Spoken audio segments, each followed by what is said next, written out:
You're watching the UAC on ESPN. Welcome into Stephenville, Texas, where they just don't lose on Family Weekend. The Tarleton State Texans trying to become the only 5-0 team in the nation, bringing in the Chattanooga Mocs for the first time ever to Memorial Stadium. It's going to be a good one. The Texan Rider is here, and so are we, for some great action. FCS non-conference play. Welcome inside along with former North Texas quarterback LaDarren McClain. I'm John Little. Laura Sadler will be along in just a moment. Both of these teams had huge wins. I mean blowouts last week. LD, how do you keep a team focused when you just outclass an opponent? Yeah, in today's football, you've got to be focused week to week. And this opponent for the Mocs coming in is one of the better teams in the nation. The Texans boast the top defense, if you will, the top three, if you will, in total defense. And you look at their offense, third in the nation in scoring.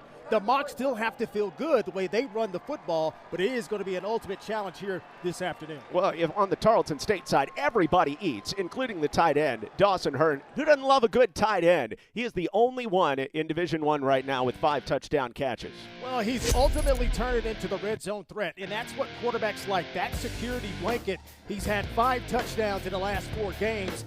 And the way he can match up, John, against linebackers with his wide receiver skills is a problem for defenses. Look for him to get some early and often looks in a game this evening. Now, Chattanooga, a team with a lot of new players, but they do have a 7th-year quarterback in Camden North. Well, this young man is one of these athletes that you just marvel about. Not only is he one of the better running quarterbacks in the nation, and he had a career high last week, 118 yards rushing and 3 touchdowns against Stetson. This kid can throw the ball. Now, they only throw 60% or 40% of the time, and during that time, they're going to have to take advantage of those shots against this elite defense. Let's throw it down to the third member of our crew, Laura Sadler. For both teams, John, it's their last game before conference play. And when we talk to both sides, they mentioned they have areas they want to improve on before they get into the thick of conference play. In talking to Tarleton head coach Todd Whitten, with a 4-0 start, you would think he'd be pretty content, especially with one of those wins being against an FBS opponent. But no, they currently have 23 penalties on the season, and that is a trend he said is completely unacceptable. It needs to end before they get into conference play. Now, talking to the other side with Chattanooga head coach Wright, he mentioned that they are 1-2, but you got to give them credit where credit is due. Tarleton will be the second-ranked opponent that they've played so far in this season, and they have a lot of young players, a lot of new faces, and so for Coach Wright, he said there's bursts where they look really good, but he needs his team to be more consistent. We'll see if they can build more consistency for a full 4 quarters starting here tonight. Excellent. Laura, thanks so much. Yeah, the Mocs looking for their first 2-2 start since 2021. Meanwhile, number 3 Tarleton State off to their best start to a season ever in Division I. We're ready to go with this Tarleton State offense that has been so productive this season, 9th in the nation in rushing, but they go up top on first down, right over the top to Cody Jackson, testing the one-on-one coverage of the sideline, and it's dropped in a bucket over the top of KJ Secure. Cody Jackson well into Chattanooga territory. Well, this is what makes this offense so good. They don't mess around, right? The first play of the game, they are going to test this defense. Make sure you got off the bus ready to play, and it's matched up man-to-man on the outside, John. And Gabalis is one of the top quarterbacks in the nation, and he showed you his accuracy there. And it's 45 yards on the head of a true freshman on first down. Gabalis back to the air. Double move by West into the end zone, and it's incomplete for Trayvon West, who has stepped up as a factor on the outside, that left side of the offense for Victor Gabalis. You know what, I love it when we can watch the Texans play, because these defenses come in with the mindset, okay, we're going to take away the running game. We're going to load up the box. We think our cornerbacks can run with your receivers. Well, hey, I tell you what, you better buckle your chin strap, because they have come out trying to attack and score pretty quick here on this drive. 6 in the box with 2 high safeties, and on second down, a handoff goes to Caleb Lewis, who gets the start at running back, but unable to scrape for anything. He loses one on the play, and Lewis, one of our impact players, coming into this one after 3 touchdown runs a week ago. Dawson Hearn, 2 touchdown catches. You see Emmanuel Dixon and Marquise Freeman, 2 of the leading tacklers for Chattanooga. Yeah, that's a really nice job there by Dixon. He's the first guy to get the penetration. once he got that penetration, that slowed down Lewis for sure. So on third down, middle screen, it's complete. And on the tunnel, spinning his way inside the 25 and down to the 21 is Peyton Kramer. He has become a favorite target of Victor Gabales. Coming up just a little shy of the first down, it's 4th and 1. Yeah, I really like the versatility of Peyton Kramer because you can line him up outside, but he's really dominant in the inside, and he's got that perfect size, right? He matches up well against these linebackers because he's just a little bit too quick, but he's also big enough to go against some of the bigger safeties as well. Tarleton State makes a change, so Chattanooga gets two as well. Lewis crashes the right side easily for a first down behind his right tackle, Kurt Hatch, and also some other blockers, including Dawson Hearn. He's not just a pass catcher. He's great as a blocker as well. I've always felt this offensive line, this group collectively, year in, year out, they're coached obviously very well every year, but this is what makes this offense go. And if they need to pass protect, John, they're good at that. But if they want to get physical, in which they do, they can certainly pound you. And the running game certainly has been taken off this season. Tarleton State scored on their first 5 possessions last week in Conway at Central Arkansas. Lewis bounces it up and moves his way for a couple yards down to the 12-yard line. 2nd down and 8 upcoming. Caleb Lewis, the transfer out of Pittsburgh State, a Division II school in his 3rd year at Tarleton State. Everybody thinks, yeah, if they're scoring, 46, 47 points a game, 3rd in the nation in scoring, they're just going to throw it all over the place. No, this team likes to run first. 62% of the time they are trying to run the football, and it's just those other percentage, 38% of the times they pass and they get you. Trying to get them here, but better coverage this time around by KJ Sejour. 1-for-1 with Cody Jackson. Sejour out of Hollywood, Florida. Chaminade Madonna, where he won 4 state titles. Man, that's pretty good coverage. And, these defensive backs, hey, as a defensive coordinator, they're going to have to trust these guys to match up pretty well as much as they can. You're going to live and die, so to speak, because this group of receivers is awfully good. And when you've got that kind of quarterback with that type of accuracy, yeah, it is a tough ask during the course of the game. 3rd and 7 in the red zone, and Gabales is going to keep it himself, trying to get that lead block from Lewis, but raked down by Kalen Drakeford, a guy with a lot of experience coming out of Eastern Illinois, where he played for 5 seasons. A gain of only a couple down to the 10, and it'll be field goal time. Yeah, they really feel good about their safety room, and they did a lot of physical changes. These guys have gotten bigger. In the years past, they've been 6 foot. Now these guys are 6'2", 6'3", 200 pounds. And Drakeford is almost essentially like an extra linebacker. Going to make the play there. 27-yard attempt for Brad Larson. He was the hero from 37 out at Army for the double overtime win. The childhood cancer survivor pounds it through. Tarleton State on the board, that 27-yard field goal. But Chattanooga's defense, they're all about bend, don't break. Mike Yeager is in his 7th year as the defensive coordinator, and that's his big thing. We're trying to keep everything in front of us, not make any big mistakes. When you play a team like the Texans, you got to say, hey, we'll let them survive, let them do what they want in between the 20s. But when they get into the red zone, that is where we have to use the shortening of the field, John, to our advantage. And credit to the guys there. The Mocs did a fantastic job keeping them out of the end zone. And I don't believe in moral victories, but that was a good defensive stand, certainly by the Mocs. There's Chattanooga head coach Rusty Wright, his 7th season at the helm. Before that, 23 years as an assistant in Division I, even going back to his days as a grad assistant at Chattanooga after his playing career was over. He's a Chattanooga guy, played tight end for the Mocs, and did so alongside Hall of Fame wide receiver Terrell Owens back in the day. How about that, man? Pretty good company right there. Certainly is. Tarleton State on the board at first. The number 3 Texans playing in front of an enormous crowd here on Family Weekend. Kickoff into the wind of about 10 to 15 in a returnable kick. Here comes Justice Durant. He's got a burst. Out past the 30 and barrels his way forward. They call him Blaze. And a nice return of 23 yards out to the 33 for Justice Durant. The Mocs get pretty good field position for Camden Orth His favorite receiver last week was Jamari Robinson. On the other end, Tarleton State had a couple dudes come off with huge games last week from the edge spot at Central Arkansas. Yasir Holmes and Angelo Anderson. Yeah, Holmes coming off that Defensive Player of the Week last week against Central Arkansas.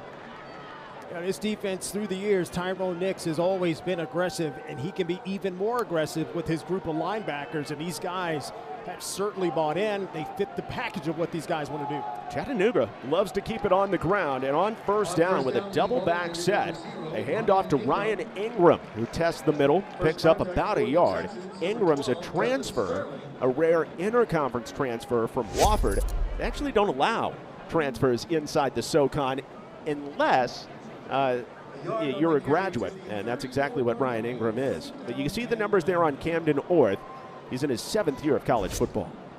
Yeah, and he just fits the bill of what you want as a leader. And that position more specifically at the quarterback, you got to have a tough guy, but you also have to have a field general mentality. And I think he's done that, especially last week, the way this offense certainly got back on track against Stetson. On 2nd down and 9, play action. Orth goes over the middle, wide open. Making a juke on the defender is Josh Williams. Williams into Tarleton State territory. All the way down to the 27-yard line on the play action hookup between Camden Orth and Josh Williams. Well, it's another team. They only throw 40% of the time, but the defense is trying to stop the run. They do the play action pass, and they get the defense out of position. And it's two men going out in routes. You've got slant on one side and slant on the other side, and the quarterback picks the best matchup and throws an absolute strike. Josh Williams, a 39-yard catch and run. 1st and 10 from the 27. A sweep to Justice Durant. Durant cuts it up through a tackle inside the 10. Touchdown, Justice Durant with a big cutback, and Chattanooga takes the lead in Stephenville.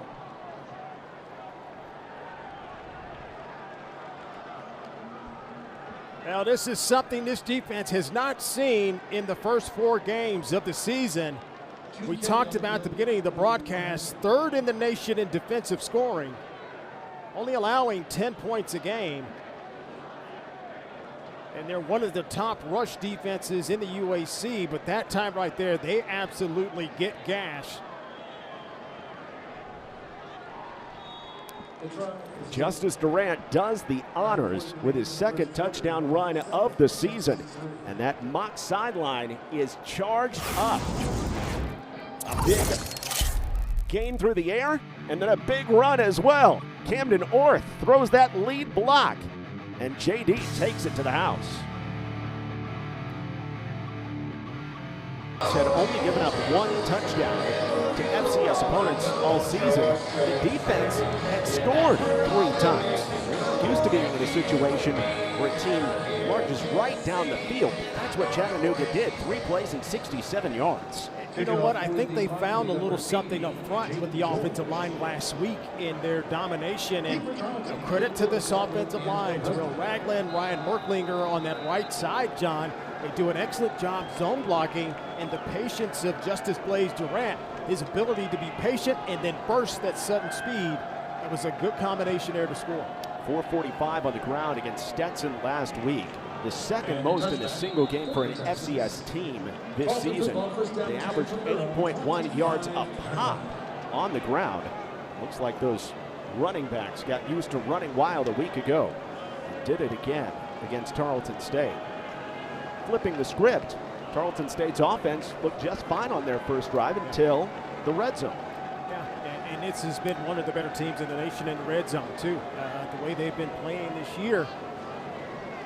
I don't think anything will certainly change. They certainly will tighten up a few things if they can get back there one more time. It's a hot day, 90 degrees. The pop pass out to Cody Jackson. This counts as a pass, but there's a flag down behind the play. Not just 1 flag, but 2. Would be a 16-yard gain and a 1st down. But let's check these flags. A referee tonight, Matthew Jones. Part of a great UAC crew.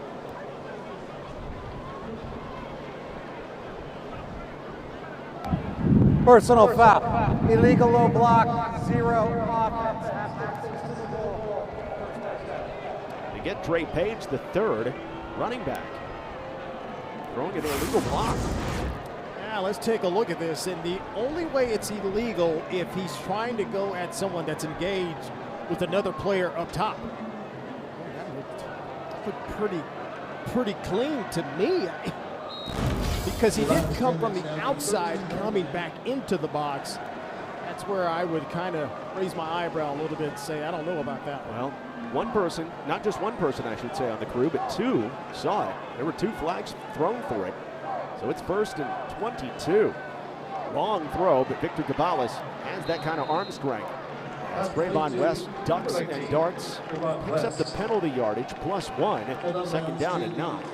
You know, what a nice addition to this offense Trayvon West is, because you know these guys are not overly big as what they've been in years past. These guys are interchangeable, so they can line up inside and outside, and Trayvon West certainly doing a great job matched up one-on-one there. Darius Cooper, of course, the All-Star and All-American a season ago, undrafted free agent, and now with the Philadelphia Eagles. There's Dawson Hearn, the tight end, making his first catch. He has been a hot target of Victor Cabales. Picks up 6, gives a 3rd down and 3. You didn't see a flag there by Dixon. Emmanuel Dixon came in and threw kind of a forearm to the head of Hearn. And I wonder if the officials will take a look. And you saw it. The referees on the field, the referee umpire on the field didn't see it, but that comes from our replay official, Damon Boniface, who looks at every play and obviously saw something there he at least needs to take a second look at. Yeah, I think that is a textbook of what we don't want in the game. And you've got a defensive player, Hearn, is going down. And then you try to put a little something on the end of it. No, this is going to probably, I don't know if this will be the best angle, but you can kind of get the context. So I get it, he's still fighting, but the fact that you try to go with his head, that's the part that is going to be looked at. Emmanuel Dixon, who leads the team with 17 tackles, that would be a huge loss. Dixon, second-year sophomore, first-year starter for Chattanooga. He is praying he can stay in this matchup. You need those guys that have that news speed, but you got to curtail it. Right? You got to harness it just a little bit, because they're going to need him for sure. This is what you're talking about, John, but they need that extra energy and some of that tenacity on that defense when it gets defenseless. Now, of course, the rules change based on whether you're defenseless or not defenseless. And certainly contact made with the helmet area. Meanwhile, Victor Cabales looked back behind that. That's hobbling a little bit too. And I think that angle there is the most vicious look at. Sorry, I told you to talk to officials there, but no targeting and 3rd down.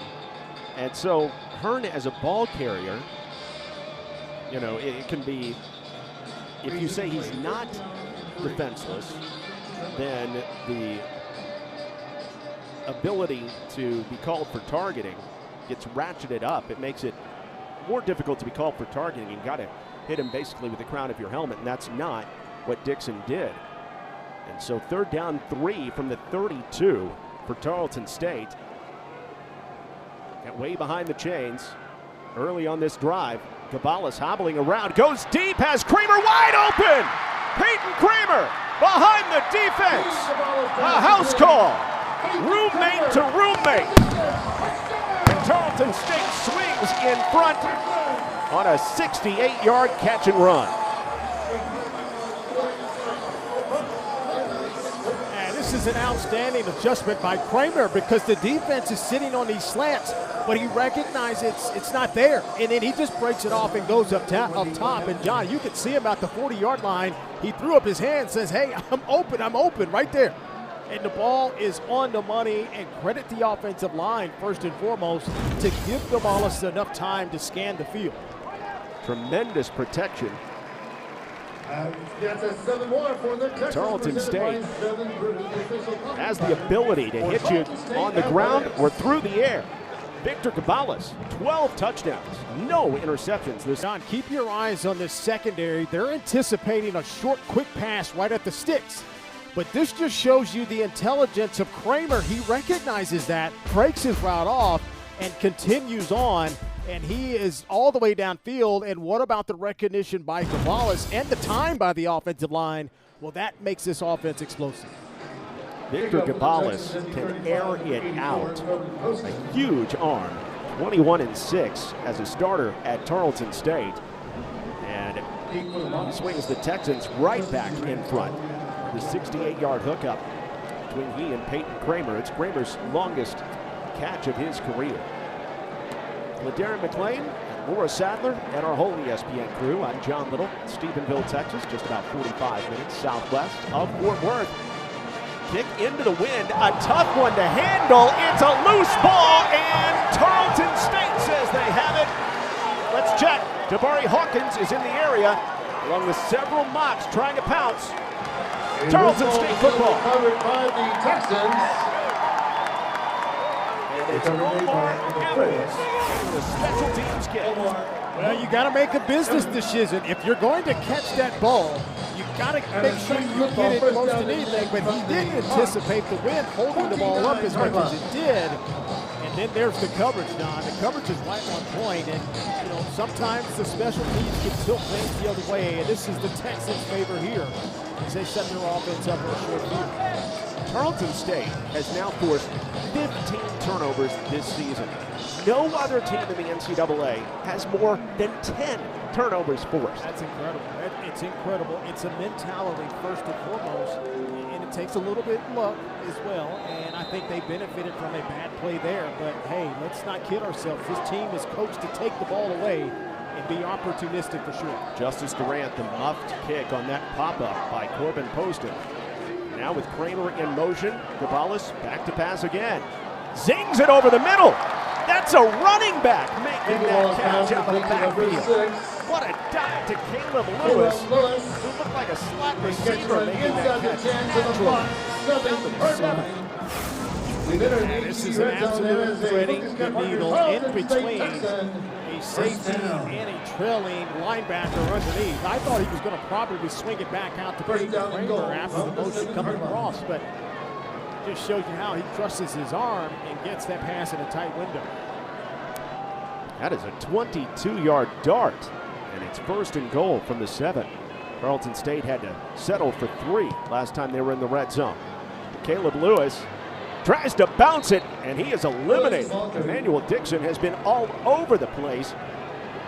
Now 2.5 tackles for loss for the sophomore out of Greenville, Tennessee this year. Yeah, and that's why they need him on the defense. They need him going. How about him? Only a sophomore, you know what I'm talking about, and his ability to anticipate. That is the key to playing linebackers. When you see something, you have to anticipate and then let your natural ability take over. It's a nice tackle for loss there. Second and goal from the 9. This has been Dawson Hearn territory over the first 4 games of the season. Gonzalez goes play action, but it's a slant route instead, and the pick is dropped. Cody Jackson never saw it. Jeremiah Batiste had a turnover in his midst. You're not going to get many opportunities like this. This quarterback does not do this often, and when he does, you have to take advantage of it. Batiste is a preseason all-SoCon player, so he's definitely capable of that. Rose last year strong. He's a converted wide receiver, so he's got hands. It's just a hot pass by Victor Gonzalez. Third and goal from the 9. Pitch out. Lewis looking for a convoy, but it never comes. The rush defense has come to play for Chattanooga with Zion Rutledge, the Mike linebacker, leading the way. Well, give an assist to Orlando Daniels, number 10, John. He's the first guy to make this play have to stretch out more than he did, and he was actually getting held, and he gets a paw, and then the rest of the defense, Zion Rutledge and company, comes in and clean up. That's how you have to play team defense. String it out, get guys underneath the run to the ball. Brad Larson is 5 for 6 this season. This is the same spot. He hit a 27-yarder a moment ago.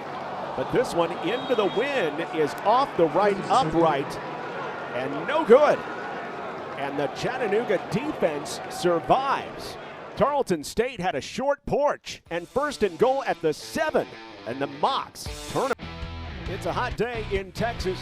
Get all of ESPN college football all in one place with the all-new ESPN app. Unlock with the ESPN Unlimited plan or log in with your TV provider with a brand new ESPN app. John Littleback alongside Ladera McClain. Boy, sadly, Tarleton State had an opportunity to increase the advantage. But they get stopped inside the 10. Field goal no good off the upright.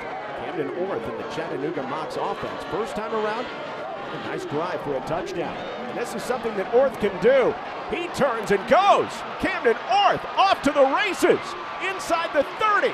Finally driven down by Cassius Kearns.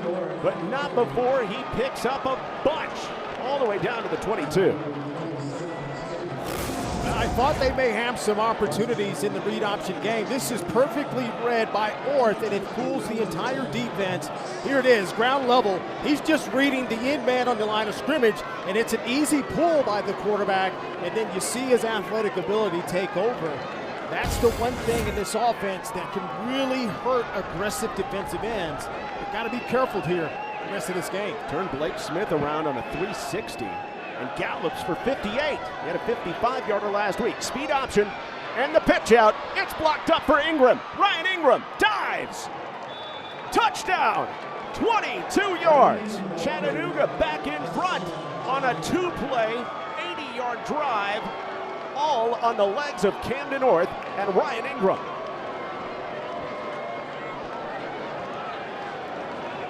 The execution in the option game, the read option game is outstanding right now, John, and they're getting matchups just like you want them up, right? You want to isolate certain defenders when you do the option game, and if you can get to that level and then you pitch off of it, well, there's really no way the defense can win. They just have to make a play, and that right there is what this offense can certainly do against a top-end defense. 5 plays and 147 yards for Chattanooga. I mean, they're coming in chunks as the Mocs take the advantage again, 14-10. The offensive coordinator for Chattanooga in his 7th year, Joe Pizzo, is dialing up some dandies. Yeah, it's just speed option, right? You just match up. You want to use the aggressiveness of the defense against itself, and the option man is Angelo Anderson, and once he declares himself, it's an automatic pitch in that regard for the quarterback, but then you've got the alley with the receivers blocking downfield. His team is clicking, and to be a good running offense, every guy has to do their part. Right now, the Mocs doing it. Just a second. Didn't Tarleton State, second week of the year, play Army, an all-option team? What's the difference in preparing all week for an option squad and doing a really nice job against them and what Chattanooga's done so far? Well, it's a little bit of a different look. Army likes to read the inside techniques where they're doing more of a quarterback run in behind the guard. You know, they're not trying to get to the perimeter. You look at this offense today, it's a little bit of a zone blocking. And so now they're declaring the in-man or the outside linebacker and exposing them and optioning and reading off them. So it's a little bit different that the play is going wider and exploiting inside. These are two explosive teams, and we've seen that already. And so far, Chattanooga has just been a little bit more on the explosive side. Remember, they're one of only 6 schools in the FCS this year to score 60-plus in a game, along with UTRGV, Tennessee Tech, Houston Christian, Valparaiso, and Stephen F. Austin. So Chattanooga can get it done on the offensive side. This might be a shootout in Stephenville.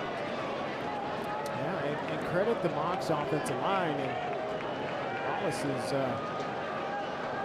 confidently say he's not 100% right now, but he is soldiering on for sure. But credit this offensive line of the Mocs to do a good job so far. Yeah, he was in the tent, the injury tent, after coming off the field. 4-yard run for Trey Page, the third. But we still, on the last few drives, saw Victor Gabalis, even though he's not 100%, he's been able to zing it all over the field. If this offensive line continues to protect the way they have, I don't think he needs to do any more running tonight. All you got to do, hand it off to these talented running backs and then throw it downfield to your group of receivers. Talented is right. Tarleton State 9th in the country in rushing. Trey Page III, the redshirt freshman out of Atlanta, picks his way very patiently for another 5. It's 3rd and 1. You know, I think one of my favorite offensive linemen has been Hunter Smith, Big Country. I think he has been kind of the consummate offensive lineman, just for the simple fact that he's come up in the program and he's leaned upon, you know, as one of the guys up front to be the leaders. And when they need those tough yards, you just find a way to the left side. That time they run 2 plays back-to-back in behind Big Country. The national pundits agree with you. Preseason All-American by Phil Steele. Run blitz, and Trey Page III cut down at the legs. Nice job by Kalen Drakeford. No gain. It's 4th and 1. Decision-making time here. How about the game plan from Coach Yeager? Mike Yeager has come out with a game plan so far. You're not going to stop these guys, but you just have to find moments in the game to maybe create another possession for you. Get a stop just like they've had. And that was pretty good because they came untouched on the outside, and before the running back could get going, John, he was already down in the backfield. Punting time for Charlie Mullen with A.J. Little waiting back deep to receive. Great punt into the wind. And Mullen angling away from A.J. Little, who had a 59-yard punt return for a touchdown last week versus Stetson. The Mocs had a kick return and punt return for a score for the first time in school history a week ago. We get a chance to see this Chattanooga offense again. They may not have had top billing coming into this matchup, LD, but they've been outstanding. You know, when I looked at it, I said, man, these guys might be a little bit outmanned up front against this bigger, more physical front three for sure. They're like 290 a man up front for Tarleton State. And then their linebackers and how big and physical they are inside. But, hey, make no mistake about it. These guys have met the challenge. They may be undersized, but technically speaking, they've been fantastic in the first part of this game. And again, Camden Orth opens up with a 2-back set. Thunder on his left, Ryan Ingram. Lightning on his right, Injustice Durant. Little motion from Markel Quick in the slot on 1st and 10 from the 30. And on play action, Orth rolls out, throws in the flat, and it's incomplete for Journey Weish. Is the other running back in the backfield there. Weish, the 3rd back on this team, the sophomore out of Louisville, Kentucky, who had a career-high 115 on the ground a week ago. You know, offensive coordinator Joe Pizzo is doing a nice job of mixing it up on 1st down. And I've always felt to attack a good defense, you got to win that 1st down. And you don't necessarily have to get 10 yards, but if you can get a couple of yards, 3, maybe 4 yards on 1st down, you set yourself up favorably. Now, they didn't do that there, but it showed you that that play was certainly open. It makes the defense think. It's been 4 runs, 2 passes so far. And Orth keeps it this time. He's able to bounce it, but brought down for a 4-yard gain by the boundary safety, Ty Rawls. The senior out of Wetumpka, Alabama, is one of the top safeties in the UAC. Well, this Camden Orth is a tough, tough guy. He is not afraid of contact, and that's a problem for this defense because historically, even in Tyrone Nix's defenses, when it's a quarterback that is a run threat, they've had some issues historically in the past, and keep your eye on that if they can make an adjustment to keep him contained, so to speak. Quarterback that plays like a linebacker out there in Orth. And on play action, Holmes chasing, and the UAC Defensive Player of the Week forces the incompletion. Camden Orth had no choice but to throw it away. 4th down. Boy, that was right on cue. It was almost like Tyrone Nix heard him, and he makes the adjustments. This time, you see the discipline right there by Holmes. He didn't go all the way down, get sucked in by the play fake. He took a peek and let his athletic ability take over, keep contained on the QB, and force an incompletion. Fun one so far. Punter Keith Jehu.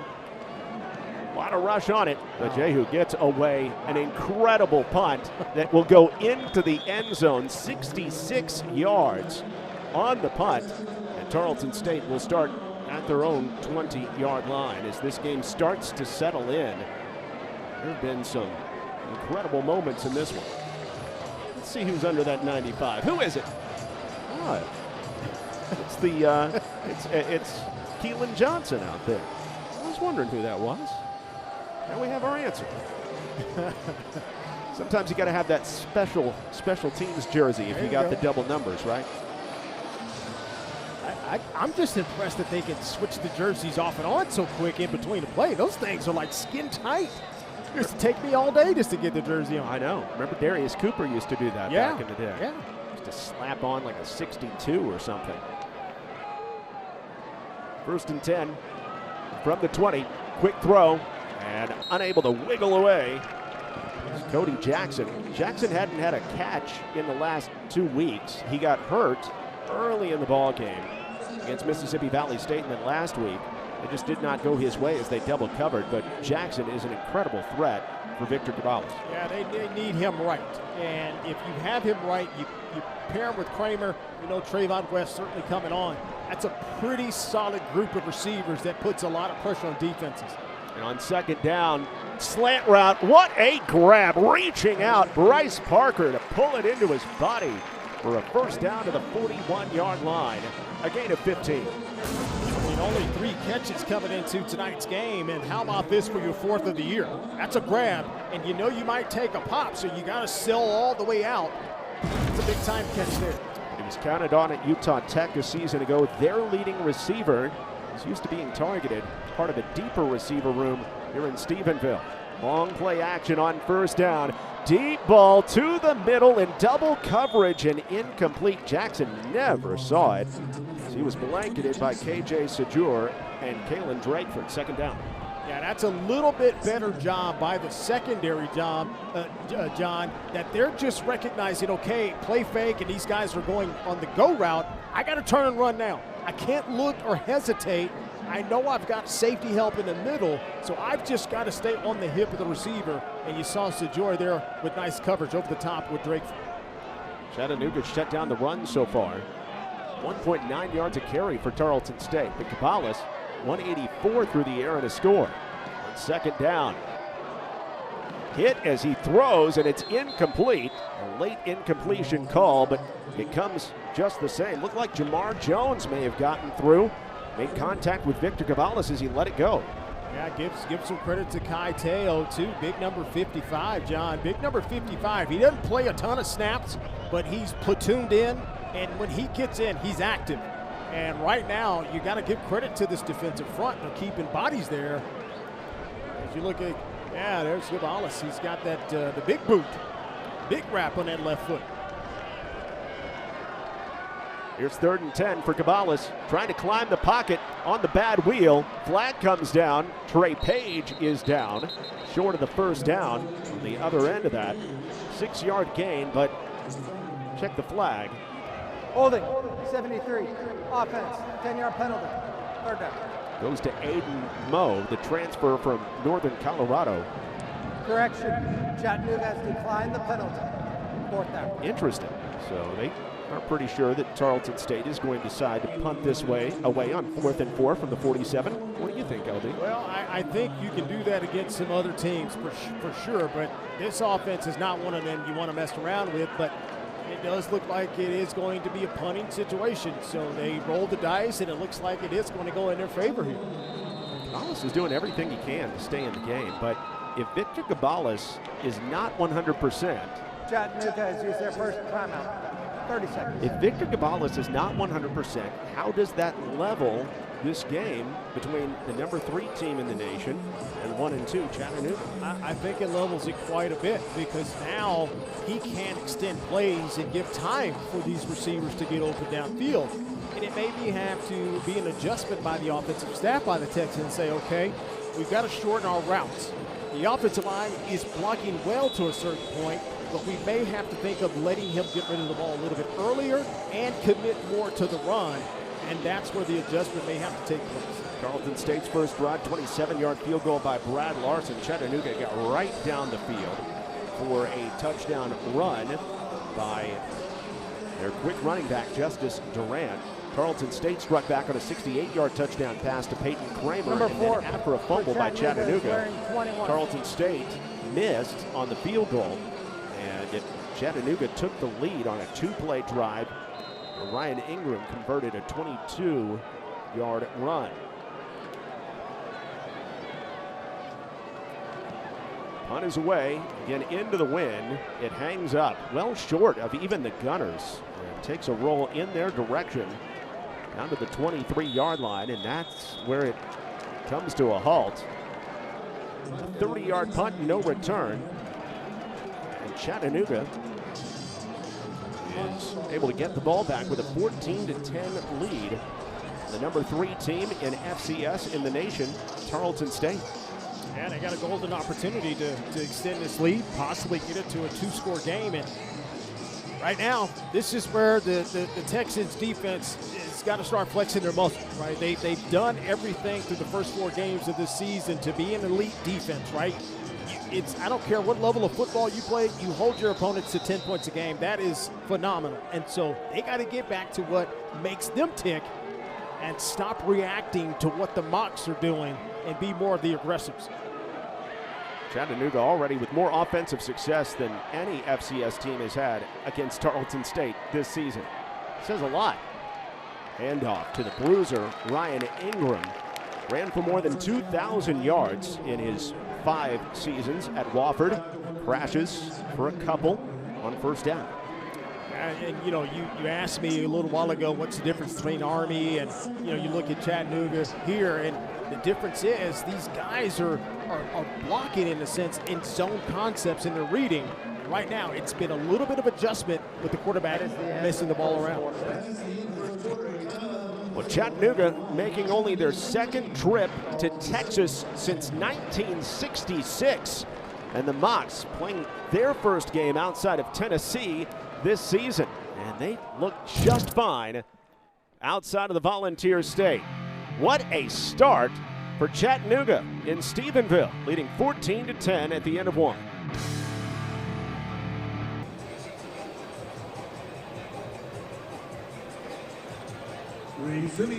Welcome back to Memorial Stadium, where the Texans are currently trailing Chattanooga 14-10. And if you know Tarleton, then you know the name Victor Cabales. He's already got a passing touchdown in this game. And Cabales, he's currently number 2 in FCS in passing touchdowns. He's leading an offense that's currently ranked 3rd in the country. And Cabales, he's yet to turn the ball over in all of these 4 games that he's played so far. But these numbers, Coach Witten said, is not only a reflection of his talent, but his leadership, which has been contagious with the Texans. And these numbers, they come with a lot of hard work. Coach Witten credited the partnership also that Cabales has had with his offensive coordinator, Adam Austin. And Adam Austin, he's done a tremendous job, not only with Cabales, but developing all the quarterbacks. But currently down by 4, John, it's not a position Cabales has seen a ton of this season, except for that Army game earlier in the year. And we'll see if he can duplicate that comeback performance here tonight. Exactly, Laura. And Victor Cabales, and we'll talk about this as we go, LD, has just not felt the need to press this season. As Laura mentioned, no turnovers, 12 touchdowns. As Camden Orth keeps it himself, and he is spilled. Staying home on that play, Jaden Albert, the safety, coming down. It's a 3-yard pickup on the read option for Orth. Yeah, this is a nice job by A.J. Owens. He scrapes over the top, and you got to be disciplined in the read option game. Just like if you're defending the triple option, you've got to have a man to eliminate the running back, and then you've got responsibility to keep contained on the QB, and A.J. Owens did a great job there. Chattanooga on the ground, 116 yards on just 7 carries, averaging almost 17 yards a pop. Meanwhile, Orth is being asked player to clear blood off himself to come out of the game.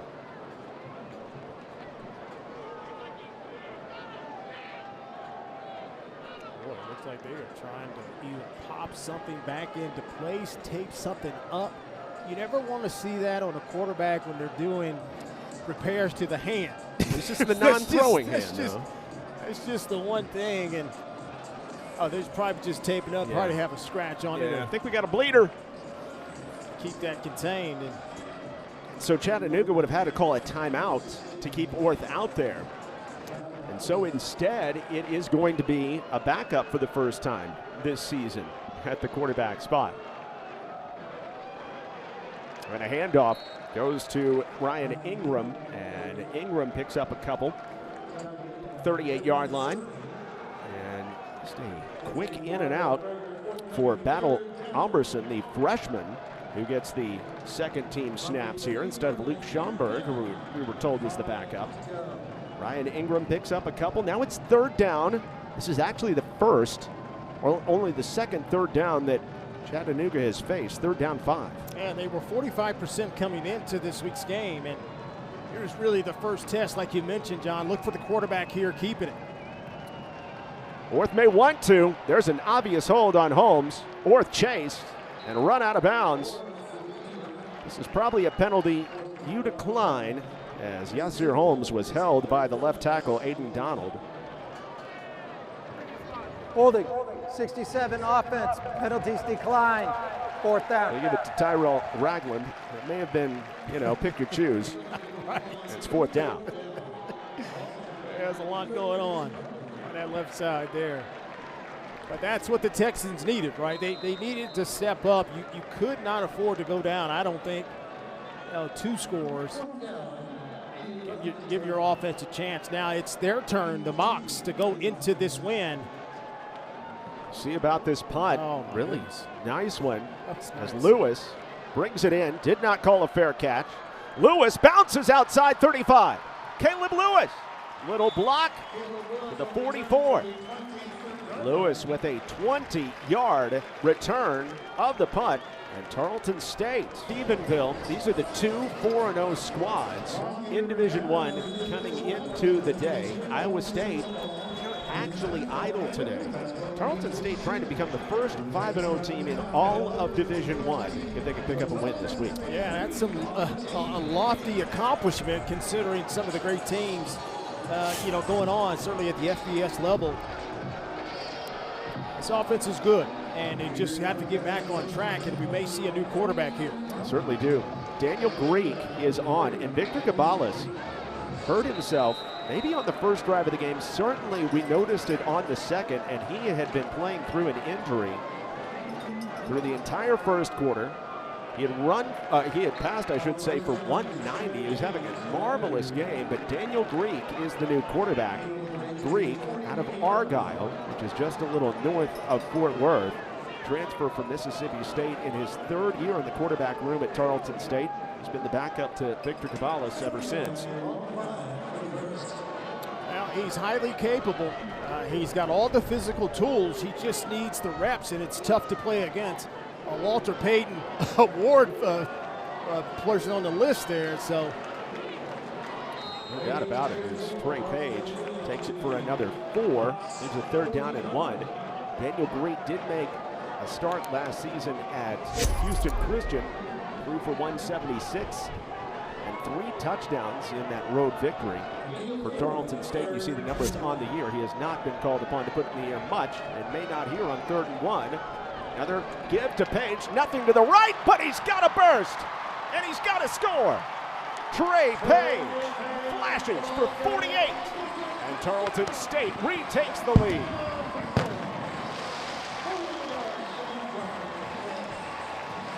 Well, that's what we've come accustomed to seeing.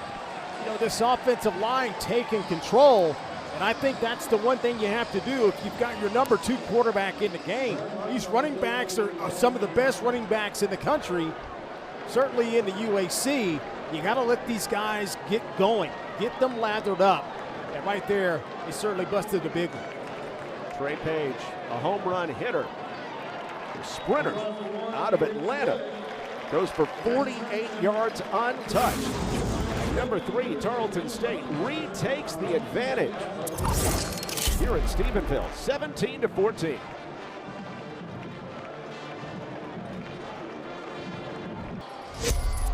Tarleton State's offense has been balanced all season.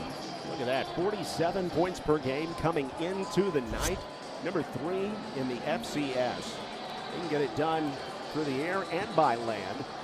Trey Page, who burst on the scene, the starting running back, got hurt in week 1 against Portland State, has been marvelous. 6th in the FCS in rushing at 364 yards coming in. Yeah, he has been dynamic in the backfield, and they always seem to find a guy are a group of guys that are just outstanding, combined with the offensive line and the way they block. They always have that little bit of patience, John, once they get the handoff, and then they burst. And teams just don't really are prepared for that, and it caught the Mocs a little bit off guard there. And last year, it was a nearly 2,000-yard season for All-American Kayvon Britton. This season, it's a little bit more by committee, and head coach Todd Witten's just fine with that. He says when we've been really good over the years, whether it be Division I or Division II, we've had elite production coming out of the backfield. This year, their production's been very, very good. Yeah, and I think that adds a extra element in the offense, because now defense can't key on one guy. They have to defend the offense. And to Coach Witten's point, it's like, hey, they're having to defend everything and every personnel grouping when we step out there. B.J. Ragland and Devin Lively have both played some center for Chattanooga. Right now, it is Ragland, and that one coming over the middle is incomplete. Intended for Josh Williams, but a late flag comes in. Interference. Defense. Automatic. First down. Jabari Hawkins thought he got away with one for a second there, but no, not so fast. Yeah, I'm shocked that the flag was that late when it was passed through. I mean, it was like two guys wrestling 10 yards downfield. Maybe it's one of those where one official thought he was going to throw it, and I thought you were going to throw it. I mean, now the guys, I'm all for letting the guys play. And, that's a good matchup, too. Josh Williams, a physical receiver, a little bit, he's an underclassman going against Jabari Hawkins, a senior. But, man. So a new set of downs. Ryan Ingram, his bruising style, hopping into the line, picking up 2 out to the 37-yard line. Chattanooga has already scored more touchdowns than the other FCS teams had combined against Tarleton State in the 3 previous FCS matchups. The Mocs have to be feeling good about what they've done here in the first half. Yeah, and it hasn't been fluky. It hasn't been a weird bounce of the ball. This offense has come out with a purpose and a plan, and they've executed this plan and really brought the fight to the Texans. This time Lightning gets the carry, and Justice Durant hit hard right in the hole. A couple guys there at the bottom of the pile. And you see that Tarleton State defense starting to chirp a little bit and gain some confidence. 3rd and 5. Yeah, and credit the Mocs. They're not backing down. That's the thing. You come on the road, it is a us against the world mentality, and they're not intimidated by coming in here. And they also understand that this is a very good defense, but they feel like they're pretty good too. Now here's where they've got to be good. If they want to continue to keep this lead in the game, they have got to be more efficient here on 3rd down. They're 0 for 2 in the game. 3rd and 5. Or straight drop. Over the middle. It's caught, but great open field tackle. Short of the 1st down. A.J. Little makes the grab, but Hawkins with the open field stop, and it's a half-yard shy of the 1st down. Yeah, that's a fantastic job by Hawkins. Look at him there. He knows he's going to catch it. Just get the guy down. And he may have rolled up on the ankle of A.J. Little there. And Little is still down. A guy they really like, a versatile wide receiver who could start at any of the 3 receiver spots. It's good to see him be able to hop off under his own power for a 4th and 1. Yeah, they like his ability on special teams, right? He's a special team player of the week last week against Stetson. Punt return for a touchdown, and he can shake that off and get back going. It's 4th and 1. Punter is out there. Heath Jayu. And before the snap, Tarleton State calls time. Tarleton uses their first timeout. Looks like you out there on the range today. Gotta get it in when I can. What's your best club these days? What do you pull out when you need something? I've actually been driving the ball well with the drive at the big one. That's not me normal. About 350? But here lately, no, I'm getting too old for that. I'm getting too old. You and Heath Jayu need to have a driving contest, it sounds like. He is absolutely mashing the ball into his wind. And that's the thing, right? You've got to have some faith in your punter into the wind. you know, it's one thing that, hey, we need to punt just to get the ball out, but I would think here in this situation with this win, you might think about going for it on a short field like this, but they got faith in their punter that he can tilt the field position back the other way. Yeah, J.U.'s been outstanding. And he'll do the punt here again. Look at that. Goodness gracious, the nose down spiral. And he kicked that into the wind for 56 yards and a touchback. That's special. I'm telling you, that is top-notch punting at its best. And this is coming from a quarterback. I don't ever want to see a punter get on the field. I want to see offense, but man, that is outstanding. He already had a career long earlier in the game, a 66-yard punt. That one goes for 56 for the Birmingham native who started his career at Kentucky. So it's second drive now for Tarleton State without their starting quarterback, Victor Gabales, the preseason unanimous Offensive Player of the Year in the UAC and a Walter Payton Award preseason watch list guy. Falls to Daniel Greek, at least for the time being. Play action, throw to West, right on the money. And a 7-yard pickup on first down. Yeah, good high percentage pass here. This is kind of predetermined, right? You get the look you want. If those cornerbacks are going to give you that 6-7 yard cushion, and, you know, the play action pass is just kind of formality. You just go through it and get the ball out quickly. Tarleton State staying ahead of the chains. Lewis bouncing one. Caleb Lewis not able to cut it back. Great job to flow to the football, and Zion Rutledge is the one who sweeps up Lewis for a 2-yard loss, 3rd and 5. Now, these two linebackers are really fun to watch. You know, we talked about Dixon. He flashed a couple times. Here's Zion Rutledge again running to the football, but they can't do that, John, without the activity of the defensive line up front. Montrell Henderson, Jamar Jones, Marquise Freeman. These guys are controlling up front and allowing these guys to come in and clean up. Tarleton State 2 of 7 on 3rd down. Greek bouncing. Off schedule play. He hits Kramer in the flat. First down and a pickup of 6 to the 31. And see, that is the worst nightmare for this defense, because now you figure like, okay, we can get up in the face of these receivers and pressure because we got the backup quarterback in. No, let's not kid ourselves. This is a capable, high-level quarterback that just needed reps, and he's able to extend the play, and now these receivers have that extra time to get open. Completed touchdown drive. Trey Page, the third, running it in for 48 yards out. Now Tarleton State trying to add to the lead. Play action for Greek, trying to use the legs, and he does. Finally cracked down from the side after a 5-yard gain for Daniel Greek. He may want to start thinking about getting down, because you don't want to play with fire too much. He's a big guy, you know, 6'5", 2 1/4, but you won't last long if you stay high and take shots like this at the end of the run. I love the courage. It's what you're supposed to do. Now get down. He takes a shot at the end of that play. Exactly what the defenders want, a shot at the quarterback. Yeah. Oh, Page, the nice move to the inside. It bounces for 5 more. Trey Page, the third, picks up the first down.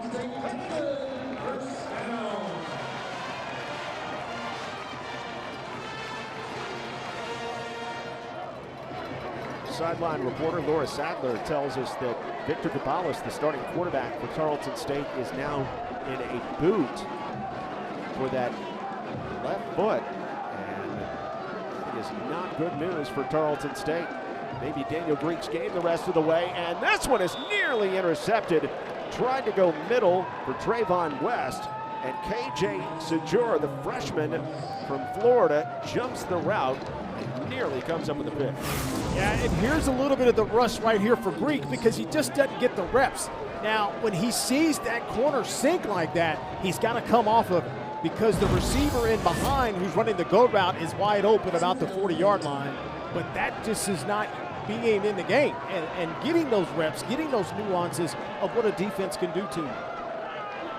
2nd down and 10 for Tarleton State, leading by 3. Again, Page. Wow, what a move on the quarterback, Sejura. Trey Page sets him up and sits him down. An 8-yard gain to the 49. Man, it's a great block. Watch big number 69, Braden Smith. He's turned his back all the way to the sideline, and he's just holding himself up. And that created the space on the outside for the running back to Gastelman. You got an explosive guy. It'll take but a few good blocks. He can get out in space. He averages almost 7 yards a carry this season. There's a 3rd down and 2. Page bounces to the outside, makes a move down to the 40. First down for Tarleton State on the 12-yard gain for Trey Page III. Yeah, this is exactly what they want to have happen. They want to wear down this defensive front. And when you have fresh running backs who can look to go one side, but then the peripheral's open, and then they can go back the other way with the speed and the change of direction, it's a lot of stress on the defense. Now, senior is in. Caleb Lewis is the running back. He gets the call. Lewis, that's again blocked up, but they make the move in time. And again, Zion Rutledge sweeps him up. No gain. Great job there by Martez Cooksey Jr., number 3 on defense. He's playing the nickel. And when you play Tarleton State, you almost have to stay in nickel because there are 11 personnel every single time, meaning they have 3 wide receivers and 1 running back and a tight end. And he did a good job coming up there and run support. Cooksey in after Nick Coates got hurt last week. Long play action. Greek goes up top, wants it all. Kramer in the end zone, over the shoulder grab. Touchdown, Tarleton State. Daniel Greek hooks up with Peyton Kramer through the air. Kramer's got a pair, and the Texans lead by 9. What a fantastic throw. Outstanding read. And if you recall, a couple of plays ago, I said, hey, he locked in on a receiver across the middle. He's got to go outside. Well, they come back, but this time they do it to the other side, John, and he reads it perfectly, and that is about as good as a pass as you could throw downfield to drop it in a bucket there. Peyton Kramer having a career night. 4 catches for $122 and 2 touchdowns from 2 different dudes. Tarleton State has depth everywhere, including at the quarterback spot. And the Texans take their largest lead of the night. Daniel Greek hooking up with Peyton Kramer. Tarleton State up by 10.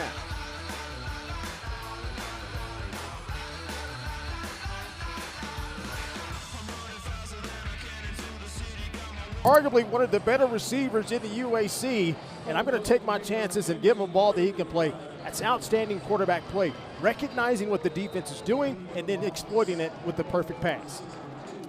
Martez Cooksey Jr. were just bragging on him, but they took a perfect throw to beat him. And Peyton Kramer makes the catch. So Daniel Greek leads back-to-back touchdown drives, and we hear from the sideline now that Tarleton State is expecting to be without Victor Gabales, their star quarterback, for the rest of this game with a lower leg injury. And so this ball game is given to Daniel Greek. Well, you never want to lose arguably one of the better players in the nation. Let's just say that. But the way this team is built and the depth that they have harnessed through this program, they're built for this kind of stuff. They can absorb even a great player like Gabales, and we've seen it with Greek. He's come in off the bench cold and been able to move the offense downfield. And here's where the defense can really start to turn the tide back even more for the Texans. Chattanooga has 75 yards out in front. This defense for Tarleton State has been more solid lately. And a run here by Justice Durant, picking up 3 on first down. Bam Smith down there at the bottom of the pile, along with big number 26, Brandon Tolbert. Bino, a preseason all-conference UAC player. Well, I think you have to give credit to Tyrone Nix to say, okay, in that first quarter, we got hurt on first down. And then that set them well ahead of the chain to where they can be multiple. Now, if you can slow that down on first down, we can start to be us. And we can start to be the aggressors. And I think you're starting to see that here in this second quarter. Ingram and Durant flanking Orth. Quick screen. And a catch by Markel Quick. There's a flag down back behind the play as Quick races for near first down yardage. He's about a yard shy after the 6-yard pickup and check the flag back at the line of scrimmage. This is going to be a big penalty because now this offense needs something to go right for them. And if this penalty holds up against them, that's going to put them well behind, 10 yards or more to get for the first down on third coming up. Chattanooga has been a team that stays away from penalties, only 4 penalties per game. It's 11th best in the nation at this point. Discipline, that's something they coach. Let's see what this is. Number 6 of Chattanooga was covered up and caught the pass. That's illegal touching by an originally ineligible player. That's a 5-yard penalty, a loss of down. Third down. It's big. Yeah, but I thought if the pass is behind the line of scrimmage, that negates that. Because this pass is behind, that looked like it was a little bit more of a forward pass, but I think that's what Coach Wright is saying. He's like, hey, look, we threw a screen out of that formation. We're trying to keep that behind the line of scrimmage. Essentially, it's like a run play, not necessarily a forward pass, but I think the officials saw it a certain way and called it that. Well, it was a forward pass. It wasn't a lateral, but to your point, it was behind the line of scrimmage. But Rusty Wright is not going to win that argument. So it leaves it 3rd down and 12. This could be dangerous for Chattanooga. Tarleton State only rushes 4, though. Hit as he throws up the sideline. Coming back for the football, it's incomplete by Camden Orth. Intended up the sideline for Josh Williams, and Orth couldn't put his full body into that one as a pass rusher was right in his face. Yeah, there it is. You just try to give your guy a chance to make a play. Maybe he can come back, is 95. maybe draw the penalty as well. Credit the defense, John. They did what they needed to do. They're making it tough, and they benefited from the penalty, obviously, but then they were able to get off the field on 3rd down. Chattanooga now 0 for 4 on 3rd, and the punt is blocked. Tarleton State needs to stay away from it. And Chattanooga picks it up and races with it. They think that Tarleton State touched it after it was beyond the line of scrimmage. Rusty Wright is incensed. Oh, boy. The punt was blocked. It looked like Omar Emmons got it. The punt crossed the line of scrimmage and was originally possessed by the kicking team. The ball is dead there. It is Tarleton's possession. 1st down and 10. And so Chattanooga did touch it first beyond the line of scrimmage and not Tarleton State. Let's see. Yeah, he definitely got blocked. Yeah, a Tarleton State player never touched it. Yeah, it actually wasn't close. Here's that last play on 3rd down. But all right, now if you're the Mocs, you got to keep this close to the vest. You want to stay in striking distance. This offense is looking really good, even with Daniel Greek in the game. They got the running game established the last 2 possessions, and this is certainly go time for this Texans offense. Ball at the 31-yard line.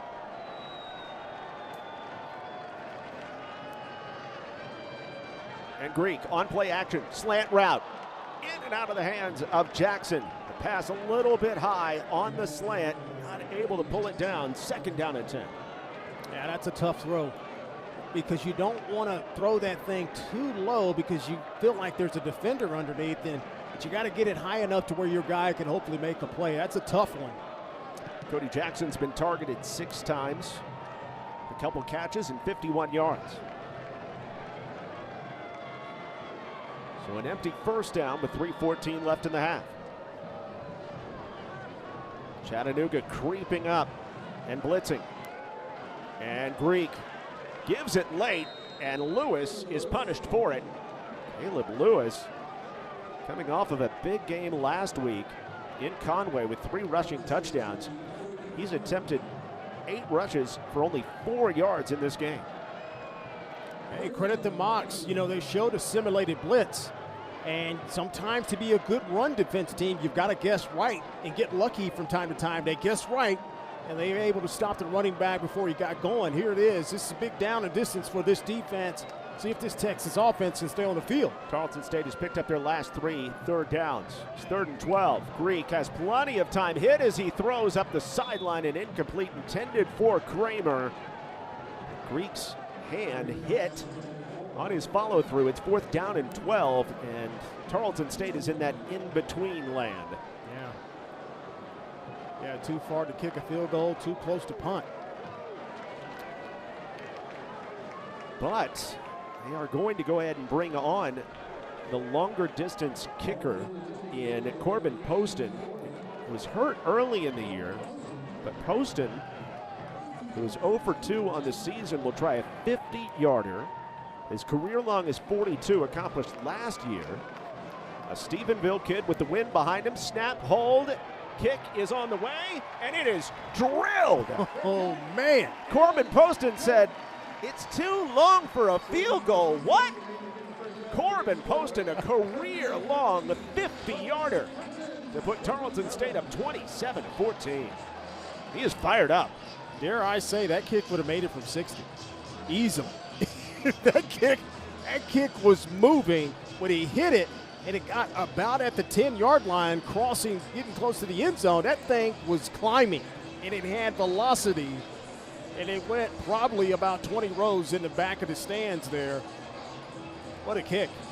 And that's what you want to do now from here on out, right? You want to end each drive with a kick, not necessarily a punt, but with the kick, whether it's a field goal or an extra point, and that's how you can certainly kind of salt this game away. We got a long way to go, but that's certainly the game plan going forward. As uneven as it was early for Tarleton State,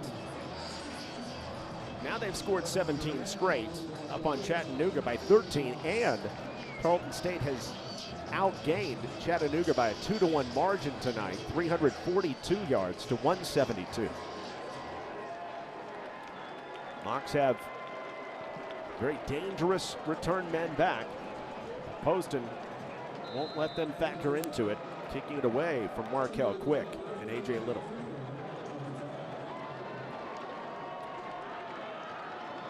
So the number 3 Tarleton State Texans certainly tested in the first half, certainly not the runaway that it was last week in Conway as Tarleton State was building a 42-7 lead. What do you want to see from Chattanooga on this drive? Well, I want to see, one, you want to get this 2-minute offense going quick, but I want them to get back to being creative on first down, and here is our first look at that. This is the first time in the game they've emptied the backfield, and so the mindset here, we got to just get drives started, and once we can get started, that will force some of the issues back the other way by keeping the groupings and personnel groupings for the Texans on the field. Led by their 24-year-old quarterback, Camden Orth, looks for a quarterback run, and Tarleton State rallies to the football with a nice open field tackle by A.J. Owens for a loss of 1. And that's just good coverage on the back end. And the Texans, this is kind of more so what they're accustomed to when it's a definite passing looking situation. You know, they're built for that. And this secondary awfully good, and they kept everything underneath. Nowhere to go for the QB. Timeout. The first ever matchup between Chattanooga and Tarleton State. It's the 2-minute timeout in Stephenville. Chattanooga Mocs here in Stephenville going up 14-10 and having their way with this Tarleton State defense early, but since then Chattanooga has not been able to come up with the big play, and they haven't been able to sustain drives either. Yeah, they got to figure out how to turn this track meet back into an 800-meter yards, because if they try to get into a 100-meter yard dash with the Texans, they're out, right? This team is built for speed, scoring quickly, so they got to figure out to get it back on their terms and slow this game down. After 2 touchdown drives, 4 straight punts for Chattanooga, and a fake handoff by Orth, carries it himself. Headhunting Broderick Stewart makes final contact on him, and it's not nearly enough. Tarleton First uses down. their second timeout. It's a 30 4-yard seconds. gain, leaving a 3rd down and 7 yards as Tarleton State spends a timeout. And that was a good look at what was actually successful in the first quarter. Having the quarterback runs off the read option. That time it was inverted. So the inverted read option, the quarterback can really go back in the middle of the defense, and it gashed him. So, but now it's a 3rd and 7. I don't think you have that luxury now. I think you have to try to put this ball in the air. So maybe Chattanooga brought some things offensively that Tarleton State was not prepared for. Quarterback run game, especially through the option. But Tyrone Nix's team has made the adjustments defensively in game. And the last 4 drives just haven't gone anywhere. And I think a lot of it was, hey, guys, I love your aggressiveness, but let's also keep our heads about us, right? Because they were using the aggressiveness against themselves. It looks like the defense has settled in. A few minor adjustments. Now this defense is looking the part. 0-4 on 3rd down for Chattanooga. This is a 3rd and 7. Camden Orth. Here comes the rush. Griffiths doesn't have him. And finally drags him down from behind, shy of the 1st down. Camden Orth scrambling with everything he has. Picks up 6 when he needed 7. Tarleton, this is their Timeout. 3rd and final timeout. For Tarleton State, 30 seconds. their final 1.5. I'm not so sure if they need to review this spot. I actually thought he gets into the 34.5-yard line, because that knee actually hits past the 34-yard line. And you got to think, okay, where's the ball at that juncture? So maybe I'm just looking at it wrong, but I thought he actually got in between the 34 and the 35-yard line. So that ball is maybe 2 footballs or a football short. Yeah, I think he's. Well, But no that review right there, here. No review, but it looks like he's a full yard short. Last punt by Heath Jayu, who has had a night, was blocked. He's got to get this ball out. I know he's outstanding punter, but on that one that got blocked, he got a little lackadaisical. The sense of urgency has to be here. No rush this time. Jayu urgently with a great kick. No fair catch. And Caleb Lewis takes it back to the 14-yard line. Jayu has been That's so good. a monster. It's so good. That is. I'm punching my ballot for SoCon Special Teams He Player of gets the Week mine. right now. He gets mine. I'm telling you, that is phenomenal to tilt the field that much, right? Because if he doesn't hit it good, you would think, hey, Tarleton State's going to get the ball around about the 30, maybe even the 35, maybe 40-yard line with this win. But he puts him back inside the 20. Yeah, he's kicking Yeah, into the win. into the win. That is incredible, man. He averaged 44 yards a kick last season. Outstanding numbers. So from the 14, Tarleton State, 90 seconds to play in the 1st half. See if they can have some success and try to add to the lead as Greek comes onto his 2nd read and throws a dot to Kramer. Oh, Daniel Greek, where have you been my whole life? They need to get up and hurry up and snap this ball so it doesn't get reviewed. But, man, what a crap. That is awesome. It's going to count. And a handoff. Lewis not able to make it to the edge. Tarleton State again out of timeouts. Gain of 7. 2nd down and 3. Clock ticking toward a minute left in the half. As Tarleton State spreads the offense out. Greek play action. Hit and sacked. Dropped hard by Isaiah Harvey, the redshirt freshman from Warner Robins, Georgia. The freshman has made a couple of plays. He had the tip pass on the last series, and he's just been going play after play when he's in there, going 100 miles an hour. He gets the sack there. Former all-region goalkeeper kept Daniel Greek in the pocket. Greek on 3rd and 8. Stands, delivers, wide open. It's caught, breaking away, Bryce Parker. And the clock will stop on the 1st down at the 26-yard line after another huge hookup. Yeah, they're easily in field position now or to kick a field goal. So this might be a quick spike. And Greek does crank it into the ground. John, I have to say, Daniel Greek, that pass might be the best pass. And I know he threw the touchdown pass earlier to Kramer in the back of the end zone down this way, but man, that one right there was perfect.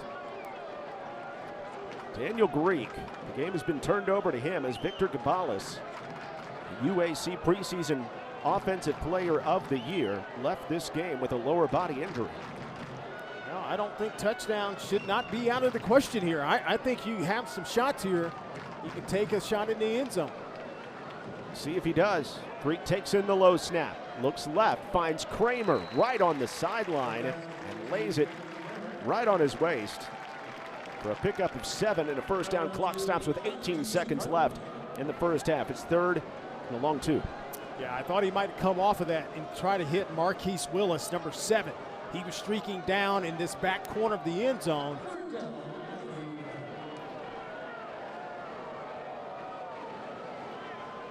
Third down 3. Greek looking back left. He does take the shot for Willis in the end zone, and it is broken up. KJ Sajur holding his own against the 6'2", 215 Marquise Willis. Hey, the freshman is feisty. Holding. He is not backing down for some of these bigger receivers. Here it is. You got to live on an island and try to survive by yourself. That is just battling to the very end. Credit to Jory there. You see there was a hold as well on Braden Smith, who was trying to keep Isaiah Harvey from lighting up his quarterback Daniel Green. And Chattanooga accepts, or rather they are going to, they are going to accept the penalty. And so that makes it 3rd and 13, and Tarleton State will go ahead and bring the field goal unit on. Poston just hit a 50-yarder from this mark. This is 49, and it's away. Is it a carbon copy? You bet! Carbon Poston. A couple long field goals to elongate the Tarleton State lead. They put a 30 spot on Chattanooga in the first half. We got weapons everywhere. It's weapons everywhere. It's such an advantage for an offense. All you got to do is crack the 35-yard line, and you're in field goal range with this kicker and this win.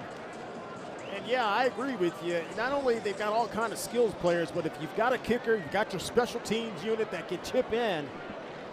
That's a recipe for a strong team. And they looked the part. They've had some stalls in that this first half, but they have rallied the troops. They've settled in. And now this offense is starting to add points when they get the ball every time. And you and I have been here over the years, the 6 total years now since Tarleton State started to transition to Division I. And they've gotten just a little bit better, and a little bit better, and a little bit better every year, keeping guys around. And now they are a deep team worthy of being ranked in the top 5 in the nation. No, I agree, and I think the consistency and really the coaching staff staying. Everything has been the same. You may lose a couple of guys here and there, but the recipe and the continuity and the same cast of characters, which is the coaching staff, has been consistent. And I'm telling you, that goes a long way in recruiting, and it goes a long way with the messaging and the execution on the field, and it pays off. And we'll hear from the head Texan at halftime. Todd Whitten will talk a little bit with our Laura Sadler coming up at the break with Tarleton State leading Chattanooga 30-14. Great first quarter by the Mocs. Tarleton State outscoring Chattanooga 20-0 in the second quarter.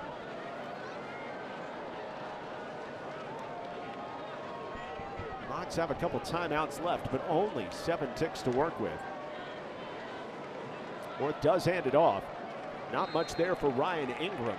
The Tarleton State defense has gotten better and better as the nights wore on. A.J. Owens makes the stop here. And just some thunderous applause. Tarleton State Texan team leaves the field with a 30-14 advantage on the SoCon's Chattanooga Mocs.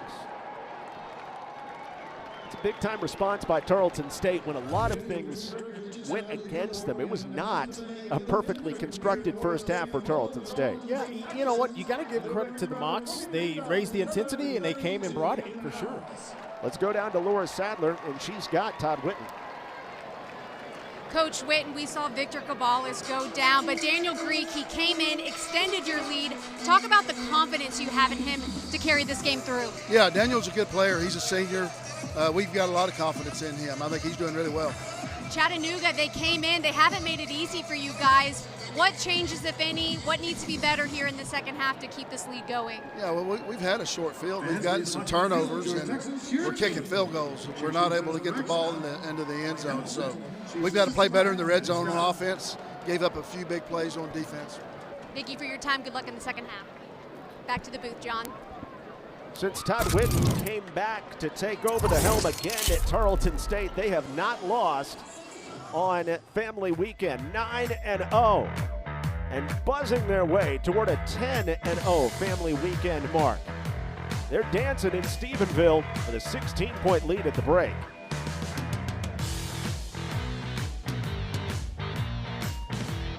Welcome back into Stephenville. Some of the highlights from this one. You see Victor Gabales, he's out of this game now, but with a bad ankle, he just puts one on Mr. Kramer there.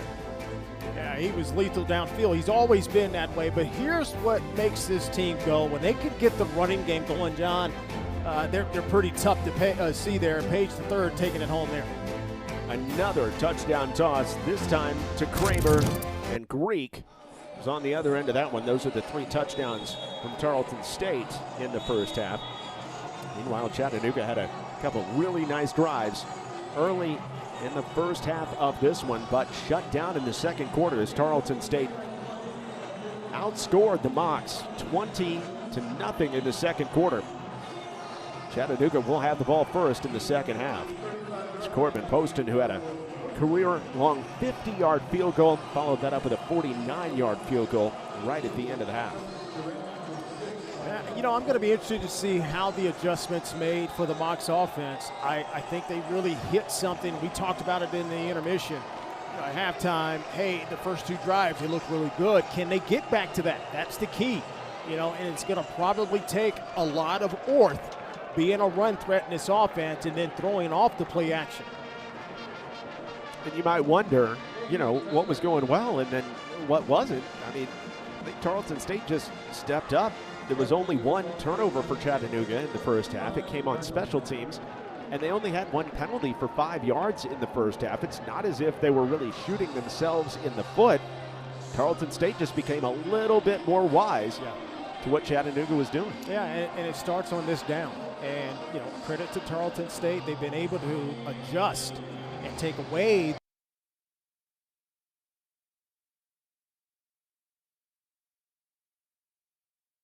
or even a loss. Well, this offense, all good. They're good, but they're not built for the 2nd and 13 or 14-yard gains. In fact, 0 of 5 now on 3rd down in this game. Starting from the 25-yard line, Orth on play action, zips it down the middle and hits his man for 20 yards, right up the middle to A.J. Little. Let's go down to Laura Sadler. She talked with Rusty Wright.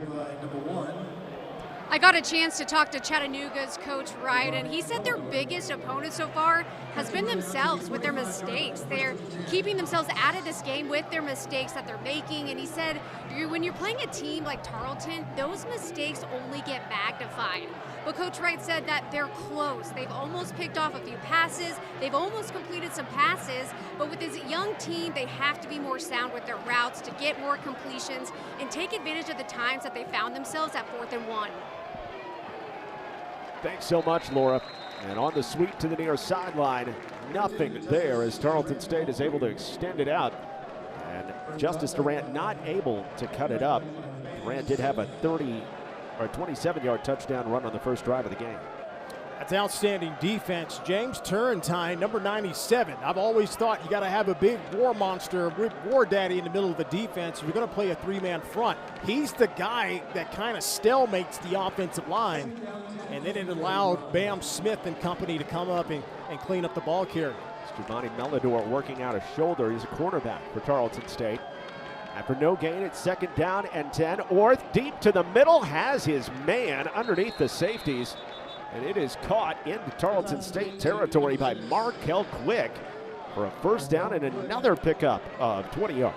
Man, I'm becoming more and more of a fan of Camden Orth. This guy is tough as nails, but he's come out, thrown 2 strikes to start this drive out.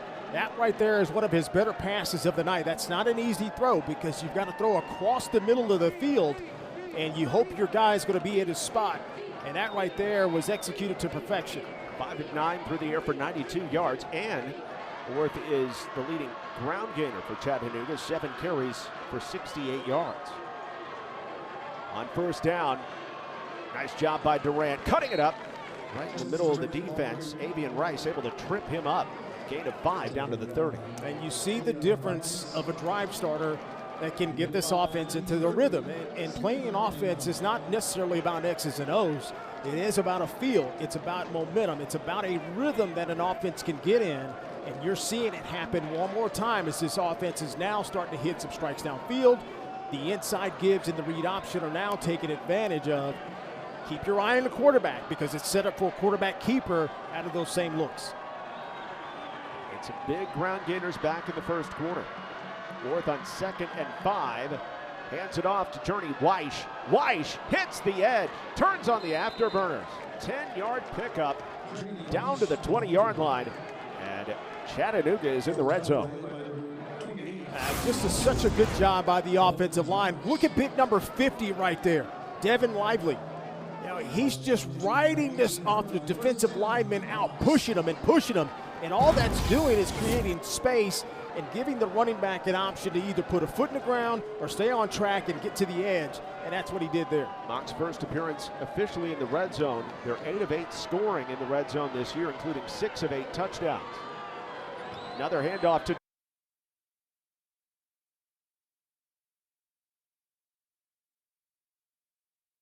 much better job by the Texans linebacking group. And the thing about it is the offensive line doing such a good job. They're able to get to the next level on this drive. That time you saw Yasir Holmes and Bam Smith get off and make the play. Holmes, the UAC Defensive Player of the Week, 3 tackles for loss and a sack in the win over the Bears on the Stripes last week. 2nd and 8 from the 17 for Orth. Flanked by 2 running backs again, but Orth puts it in the air. Slant route in traffic, it's caught. Josh Williams bounces off 2, and his second effort may have given him almost the first down. He's just about a yard short after this pinball machine finish. What a pass, because you got to get it on his body so he can protect himself and absorb the shot. Boy, what a gritty little football team. These 2 guys, A.J. Little, he got banged up. He's back, and he makes a big catch. Josh Williams down here in the red zone makes a tough grab after getting popped. That's what you got to do, John. If you want to be a good offense, you got to take these licks. You got to score down here. 3rd down and a half yard. His feature back is Journey Weish. And before the play, time is stopped. Timeout. That play did not count. Meanwhile, Tarleton State went ahead and followed through, and Chattanooga incensed that Brandon Tolbert brought down the would-be ball carrier, Journey Weish. And Tolbert walked away like, I don't know what y'all talking about. I didn't do nothing. Chattanooga uses their first timeout. Chattanooga with a chance to make a statement early in the second half. A big 3rd down and short coming up. One of the largest crowds in Memorial Stadium history, 23,732 packed in. See number 3 Tarleton State beating Chattanooga. Early 3rd quarter action and a big 3rd down. Tarleton's defense has owned 3rd down. Chattanooga 0 for 5 against this Tarleton State D. This is a 3rd down and a half yard. Orth in the pistol, Weish behind him.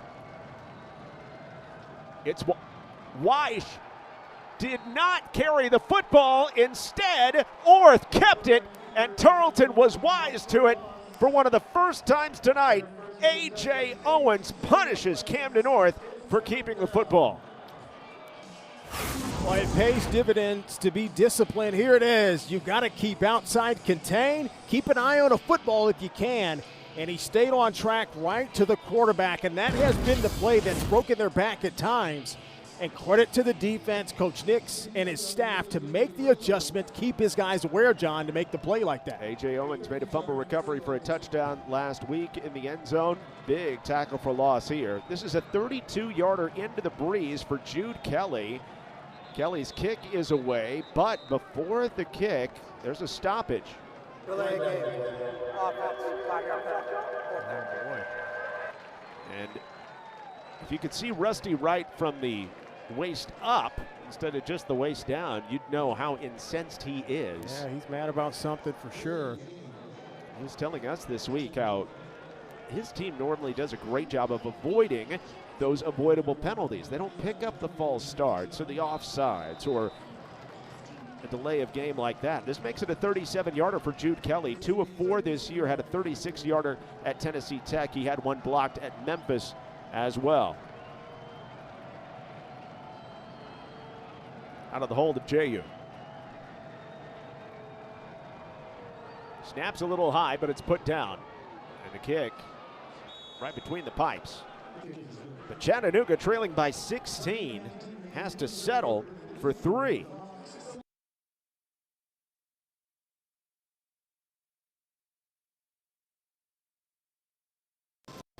Yeah, that has been a problem that's starting to grow, and they needed that one because that was a 3rd and 1. And you have to figure you need to pick that up just to keep momentum.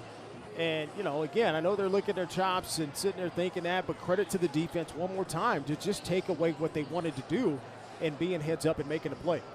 Todd Whitten in his 3rd stint as head coach at Tarleton State, the only NCAA head coach right now in his 3rd different stint currently with the university.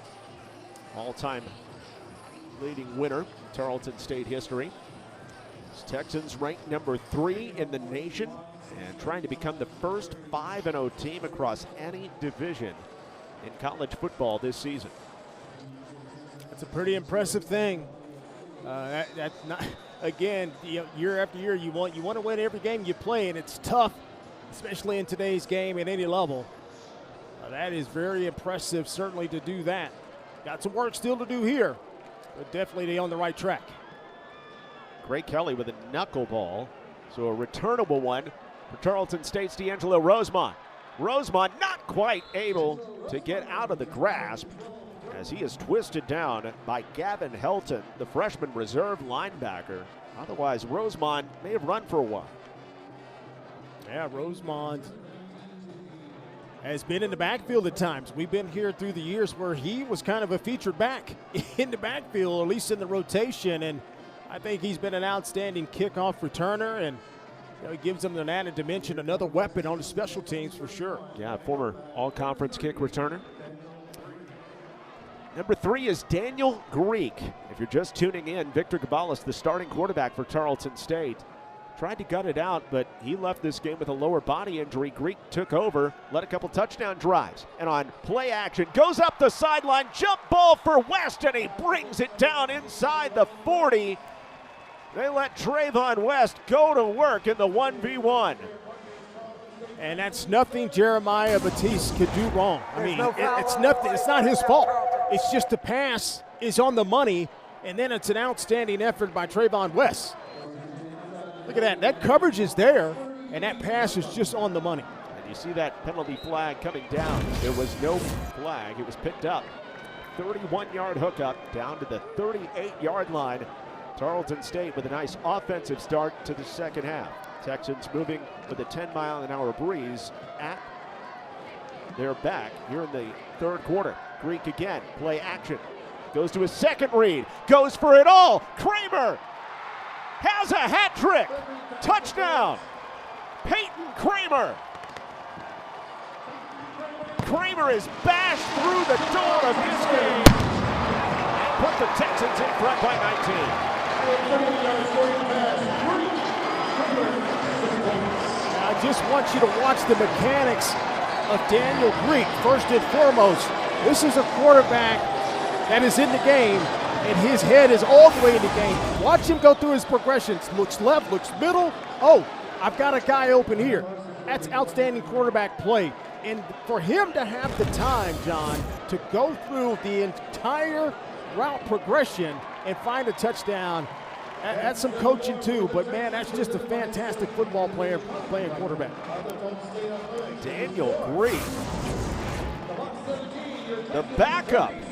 He is 8 for 11 for $183 and 2 touchdowns to that man. Tarleton State up there. We're back at Stephenville where the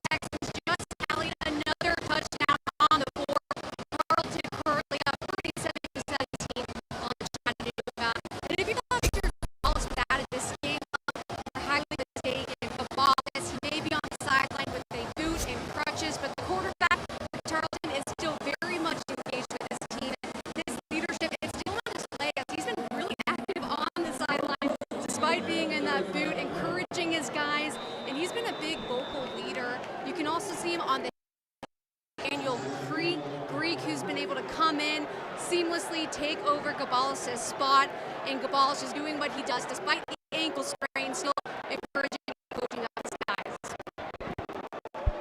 That'd be the mark of a great team. The depth, we talked about it over and over again.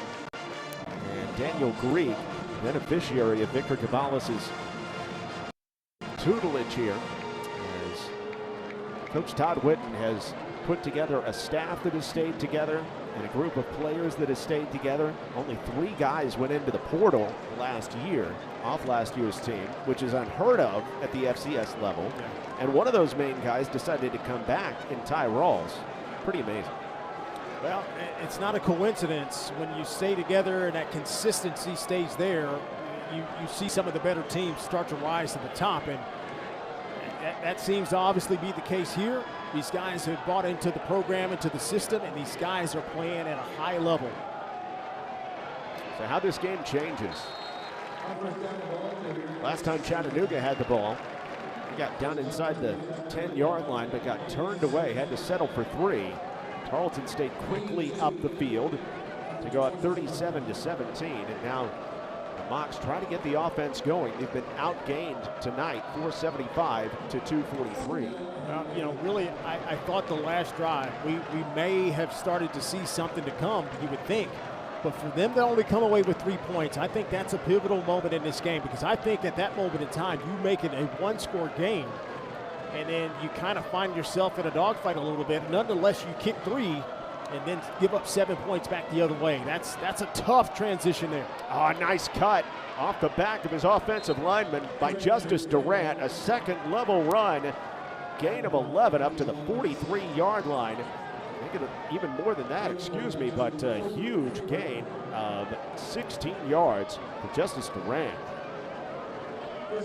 Yeah, really nice job up front by the offensive line. And these guys, when they see a little bit of a crease, it doesn't matter if it's Durant, if it's Ingram, these guys have that gear to hit up in the hole and exploit the defense.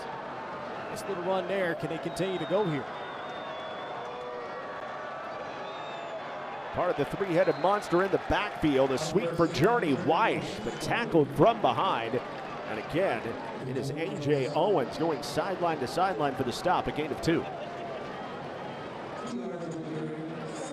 That's what they want to do. They want to try to stay on schedule as much as they can.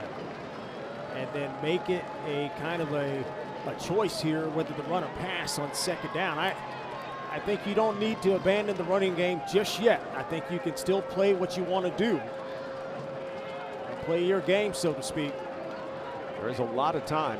It's one of the top 20 rushing offenses in the nation. 200 yards a game on the ground for the Mocs. Play action, though, for Camden Orth. And Orth over the middle, and it is caught inside the 40-yard line by Josh Williams. Another big gainer to the 37 in Tarleton State territory. That's an 18-yard gain. So they've been catching this defense play a deep zone. And when these safeties are hanging back about 15, 20 yards deep, these receivers are crafty enough that they're getting to a spot to where the quarterback can see them pretty clear. And the timing is impeccable, and the pass protection with the play action fake sets it up nicely. It's been a good cat and mouse game between the offensive coordinator, Joe Pizzo, for Chattanooga, Tarleton State's DC, Tyrone Nix. First and 10 at the 37. Play action. And again, down the middle, it's incomplete and a late flag. Yeah. Intended for A.J. Little, but it did look like DeBari Hawkins, or rather than Hawkins, excuse me, like Blake Smith had the hold of the shoulder and the jersey. And I didn't think he needed to do that. I think he could have just played it close to the vest, play it tight. But these guys are pulling the jersey, and that's an easy call for that back judge. Yeah, you might not see it here, but you'll see the kind of the tail end of what's going on. Oh, and it was Hawkins. Yeah, it was Hawkins. Hawkins again. He's too good. He's too good to try to have to, bully and get caught with a penalty. He's too talented and quick and agile enough. He can run stride for stride with these receivers. Sias Kern's not in the game right now. At the bottom of your screen, Les Otamara getting some snaps at corner. And Orth going right after him. up the sideline, and the slot receiver did not see that one. Intended for Markel Quick with coverage by Blake Smith, but Camden Orth had the right idea. Markel Quick just never saw it. There is a flag again. Oh, no flag, excuse me, second down. Yeah, they tried to take a shot. That was it. That's what you want to do when you get, a first down. Usually that first play, when you get close to the red zone, you want to just see if you can get a quick one.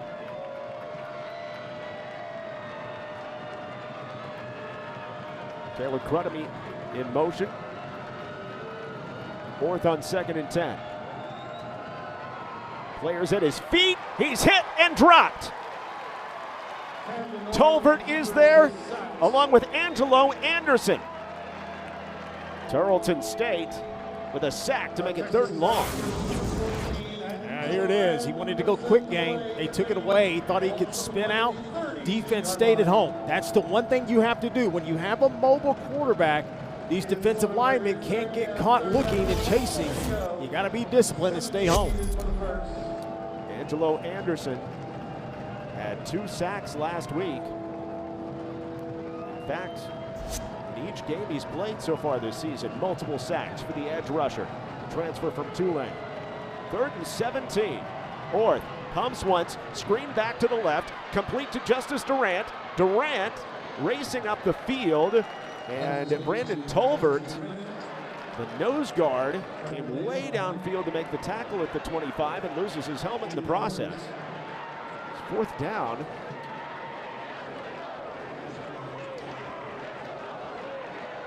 A little confusion after Tolbert lost that helmet.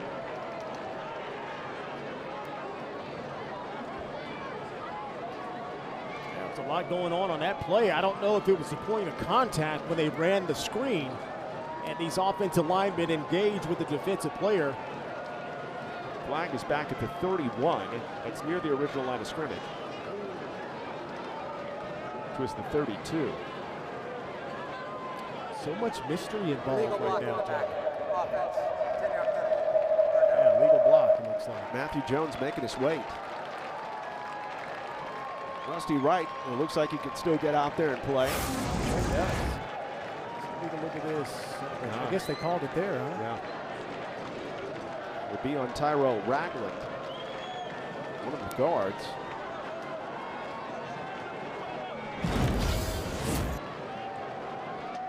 Tarleton State accepts the penalty. Instead of making it 4th down and 11, the Texans are going to push it way back to the 42-yard line. That 10-yard loss means a 3rd down and 27. Yeah, you don't have many plays drawn up for that, right? Unless it's at the end of a half or end of a game, you start doing the Hail Mary, maybe the pitch back. But more times than not, in a situation like this, teams like to do another screen. They've already shown that. So this could be easily a handoff, but with these safeties as deep as they are, it'd be tough to throw it downfield. Instead, Orth is going to keep it, and Orth has a lot of space. He's able to pick up some of the yardage. He scrambles down to the 34.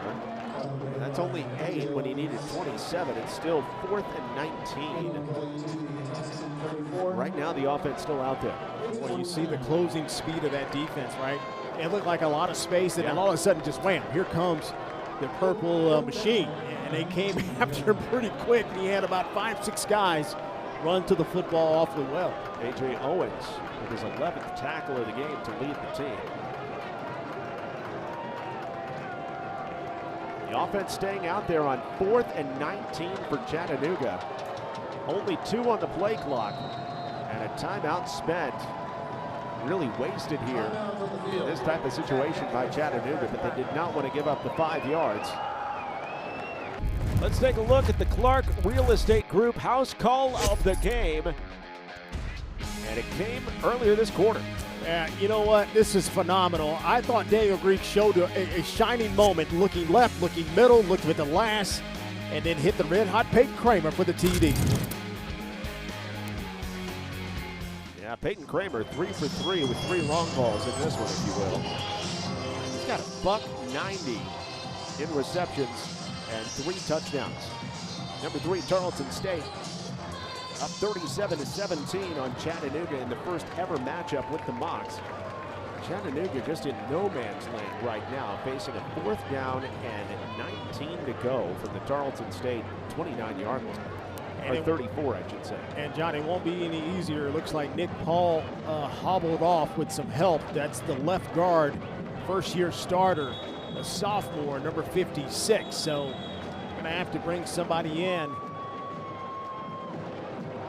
These guys typically rotate on R2 deep. It's Das Galloway, but we'll see who actually lines up at left guard right now.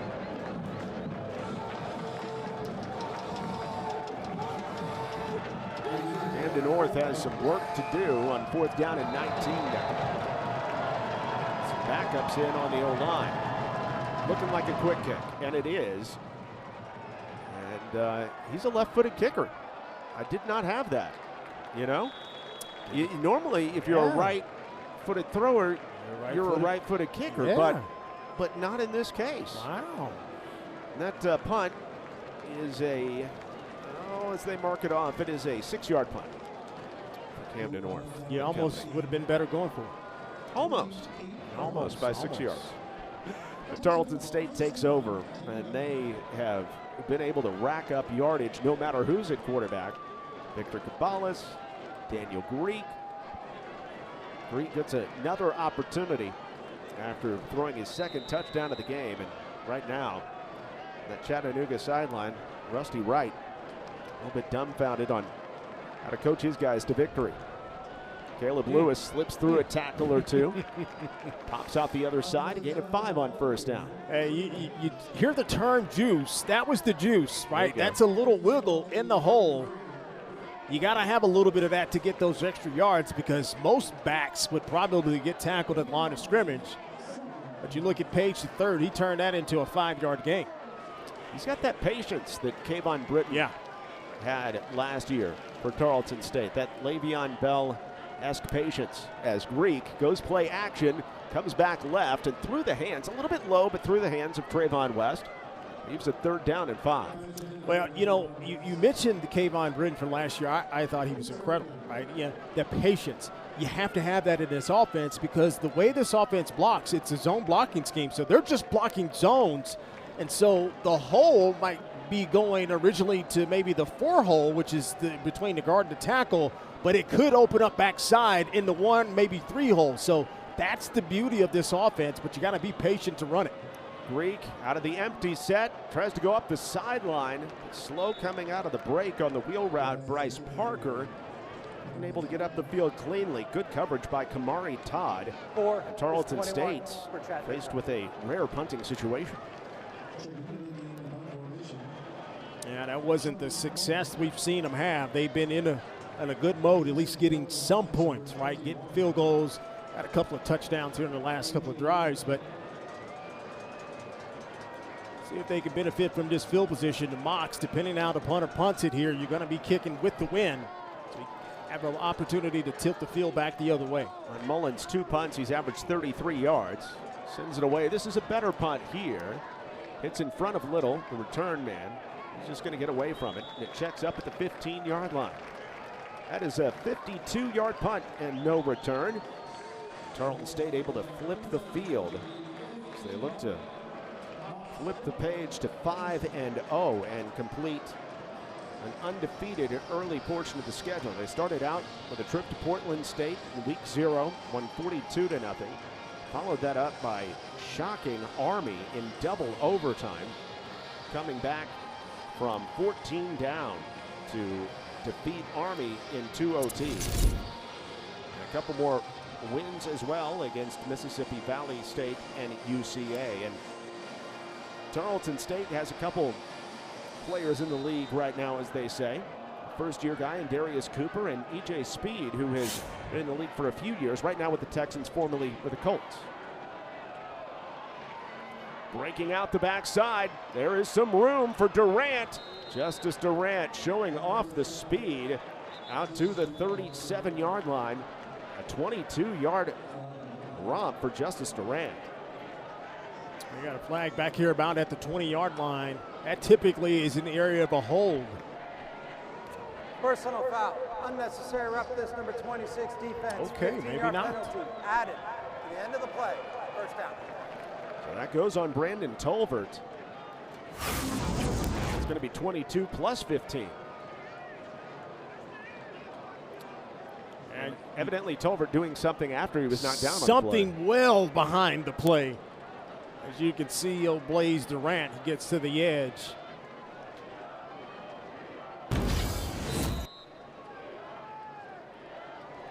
That's going to take the ball into Tarleton State territory at the 48-yard line. That's exactly what Chattanooga needs to try to get back into this game. Yeah, you still got time. Here's the thing. You've been moving the ball. You just got to finish some of these drives off now. You can't settle for field goals, and you can't have mistakes to put you back where you've got 3rd and 4th and a mile. Camden Orth has gone basically the whole way at quarterback. Goes deep, over the middle, double coverage. Nobody home. Trying to find A.J. Little, the 3rd-year wide receiver from Macon, Mississippi. 2nd down. Yeah, just nothing there. It looks like when I was looking at Orth's body language, he was expecting the receiver to maybe go back towards that left hash. Yeah, here it is. Pretty good protection. And you can see there, he's expected him to go a little bit more to that left hash there. But nonetheless, they tried to take a shot. You got to come back and re-rack here. Chattanooga 304 of total offense in this game, 17 points to show for it. Orth fakes the handoff, it's intercepted by Ty Rawls. Ty Rawls has a convoy and a cutback. Ty Rawls, house call for Tarleton State. 4 games against FCS teams, 4 defensive touchdowns for Tyrone Nix's squad.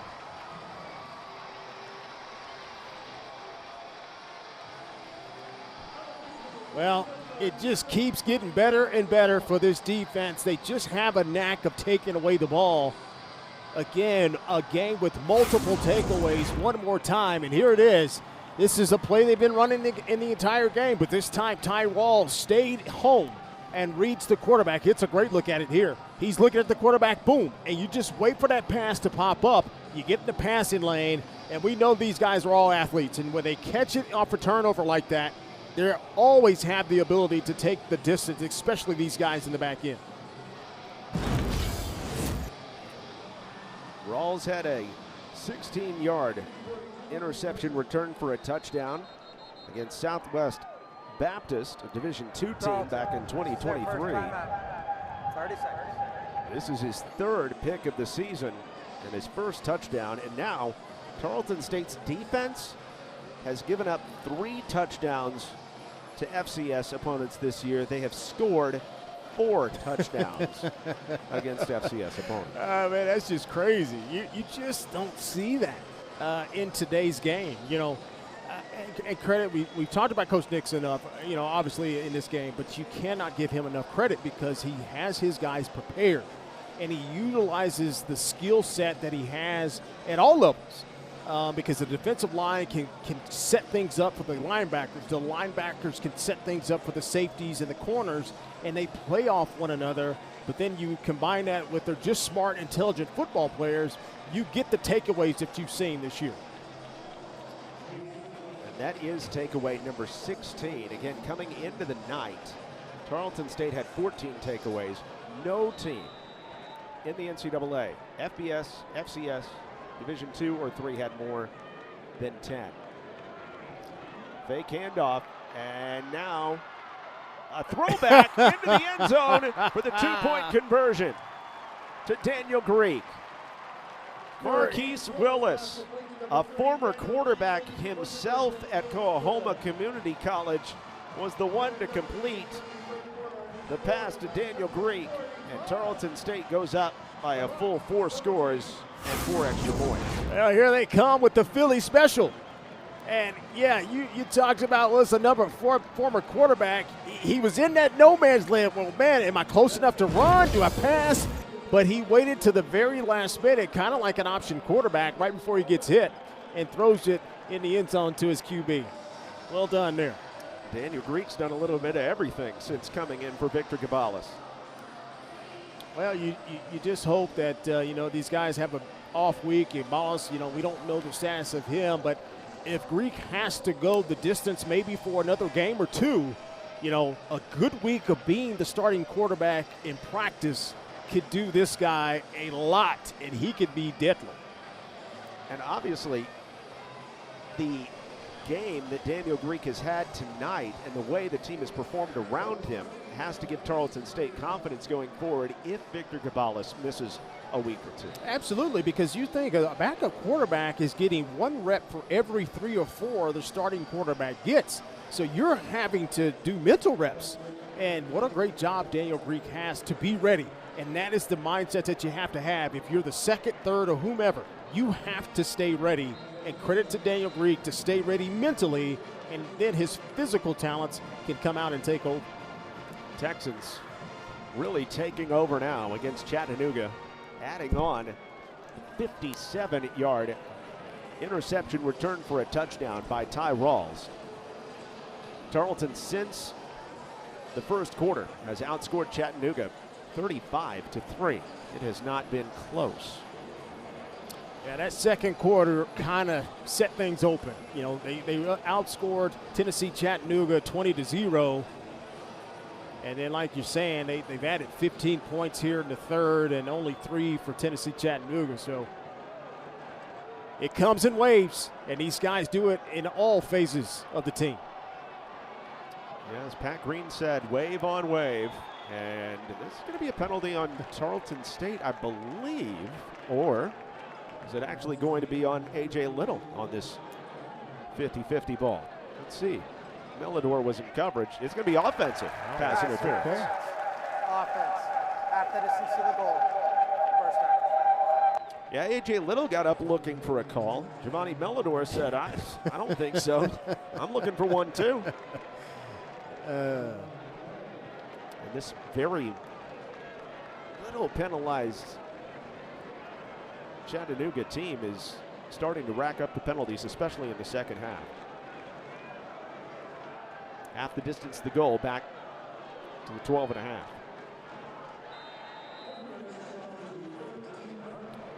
It's Camden Orth, dual threat, tough quarterback, the 7th-year guy, tries to help his team chip away against one of the best defenses in the nation.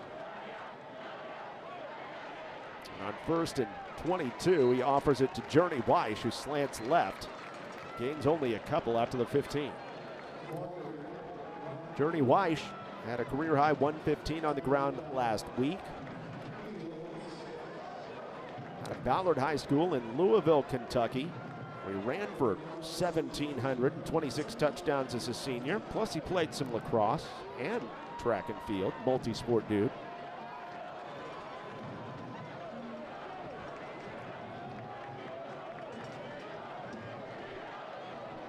Second and 20 with trips to the top.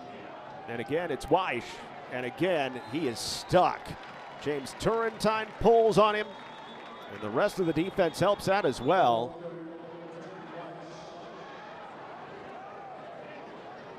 It's going to be 3rd down and 20. Yeah, this defense is fired up. I mean, you see guys playing like it's the first play of the game. And Devin Sterling, senior middle linebacker, number 12, no foul for was fired up on that play. No foul after all. It's a 3rd down and forever for a Chattanooga team that's 0 for 7 on 3rd down. But, on the plus side for the Mocs, you're not going to see a team this good the rest of the season. At least not till the postseason if they're able to attain that.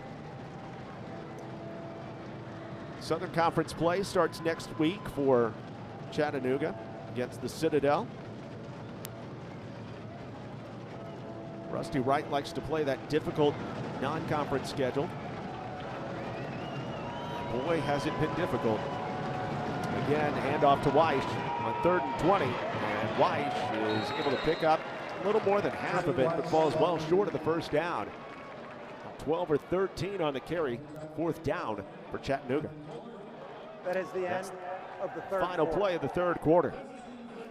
So what hope Chattanooga had of making a comeback in Stephenville dashed on a 57-yard pick 6 by Ty Rawls. Another house call for this Tarleton State defense. And the Texans running away. Environment in Stephenville. They love their Texans.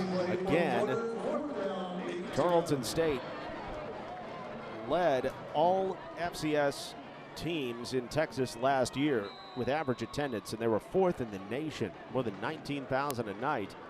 Averaging more than that this season. 23,000 here this evening as we go to the fourth quarter. Tarleton State leading big, and there's the punt and the checkup that Chattanooga punter Heath J.U. has been clamoring for all night. That one's killed down at the 4-yard line. Again, what a punt by J.U. Yeah, it's been some fantastic special teams play by both teams, but I think he's arguably been the star as far as punting the ball. That time he put a little backspin on it as well. That's a 70-yard punt. 70. 7-0. Nothing to it, man. No. That guy might have a future. Goodness. Yeah, I think so too. Those guys are valuable. Tarleton State gets a week off after this. They've got some wounds to lick. Daniel Greek has stepped in and filled one of those gashes as Victor Cabales went out. Trey Page the third has been pretty good in this game. So has Caleb Lewis. And Lewis doing his best Trey Page the third impression. Just bouncing off defenders, hitting 7. So in October, here's what it looks like for Tarleton State. Home against Southern Utah, trying to avenge a loss from last season at home. At Utah Tech. And you got West Georgia coming up. Home and then on the road for a couple, EKU and ACU. In the back half of the schedule, we'll see some of the tougher teams in the conference. And again, Lewis patiently waiting and popping through the other side. Lewis has a first down, but late on that play, we'll have to see about the multiple penalty flags that are thrown. As that may tell the tale, Caleb Lewis ends up without a hat. Well, Jordan Love and Jordan Dickerson. Jordan on Jordan crime here. These two got it tangled up. And I think that's what the officials are certainly trying to talk about here. And if it's offsetting and was during the play, then you got to replay the down. If it's after the play, it's a reason for the long discussion. By both teams. Personal foul, face mask 68 of the offense. Personal foul, face mask 8, defense. They offset, second down. Yeah, going to have to play it again. Okay. Doesn't matter that the play was almost over. Look at these guys going at it. Yeah, it's everybody's still playing hard, and that's what it is. I mean, it's highly competitive. Yeah, that's and that's what's so bad about it. Zion, Zion Rutledge is the one, is the one kind of starter, but it looked like they were trying to separate the two Jordans going at it. So back to a second down and 3, and Page back in at running back. Page able to cut it up, has the first down. A burst by Trey Page the third out of his own end up to the 26-yard line. A 15-yard gain as Page goes over 100 for the night. And Caleb Lewis has got to be thinking, my goodness, what do I have to do? I have as many carries as Page does. I only have 18 yards rushing. This guy has just gone over 100 yards. Now 11 carries, 109 yards. Caleb Lewis was just starting to work up a lather, but he had his helmet taken off. He can't catch a break tonight. Hey, but everybody eats. Lewis had the big week last week with 3 touchdowns, and it's Page this week. Page falls into the pile for another 2. Trey Page the third coming in 10th in the FCS in yards per carry, 6th in the FCS in total rushing yards. As he's well over 400 for the season thanks to tonight's effort and his 89-yard touchdown run against Portland State in the first game of the year. That's the longest for an FCS player this season. I hope those guys take their offensive linemen out to lunch sometimes because, man, these guys have done a great job through the season, obviously tonight as well.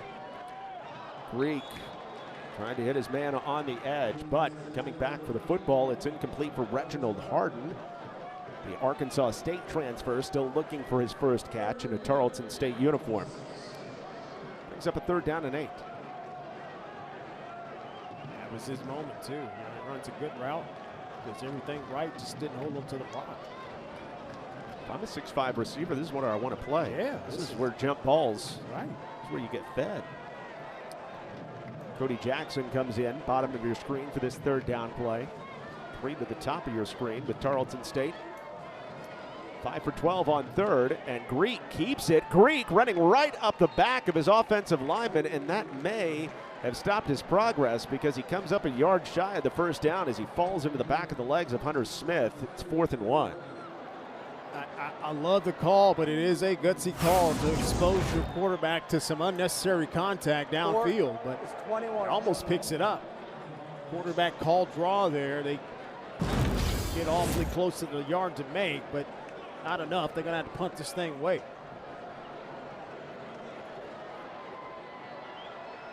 And that's the last thing you need is another quarterback on the training table. Yeah, I would take those Tarleton State. Take those quarterback runs out the playbook for the rest of the game. Chattanooga coming after it, not able to get there. Return man Little says stay away from it. Takes a Tarleton State roll down to the 24-yard line.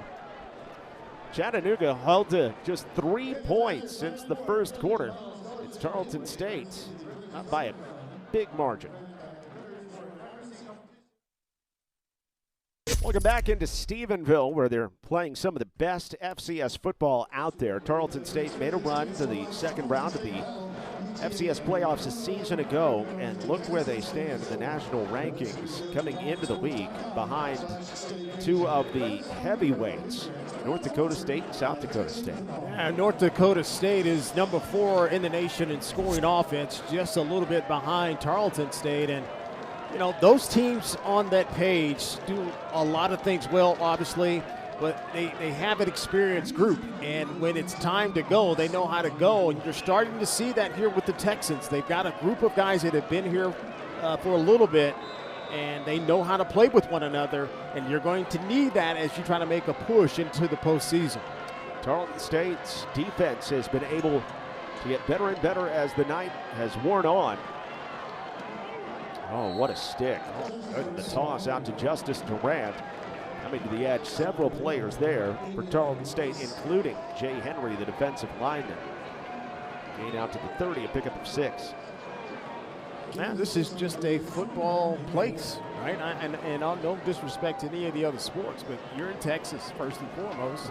It's been the city of champions for a long time. We know how many state titles Stephenville won. Yeah, absolutely. So it's contagious, and this is the right time. And this team is certainly built to do some damage this year. Bouncing it out, Durant. Really like this kid. And it gives a lot of second effort. Really picks up the 1st down on a gain of 3, as you saw Daniel Everly Rodriguez, the tight end, leave quickly, hopefully just with a cramp. 3rd down and 1. Again, this is a down that Tarleton State has been dominant on tonight. Whether it's been 3rd and 1 or 3rd and 20, Hawks are 0 for 8 on 3rd. This time they'll pick it up, and it's Orth bouncing it to the edge. Good blocks downfield. And Orth, the quarterback, inside the Tarleton 35-yard line down to the 33. A field flipping gain. Camden Orth. Yeah, here it is, read option. He reads it perfectly, and he's able to outflank the defense, and then you can see the speed. Once he can get to the outside, he can make many types of defenses pay, and I love the fact that Coach Wright is keeping his starters in the game. This is a learning opportunity and an opportunity for us to continue to play, get better. It's how you build the culture. That's how you can carry things over into the next week. Now he's a factor. 34 yards on the ground there for Orth as Weish takes this carry, bounces it to the outside, to the edge, to the house. Touchdown, Journey Weish. It's a 33-yard score.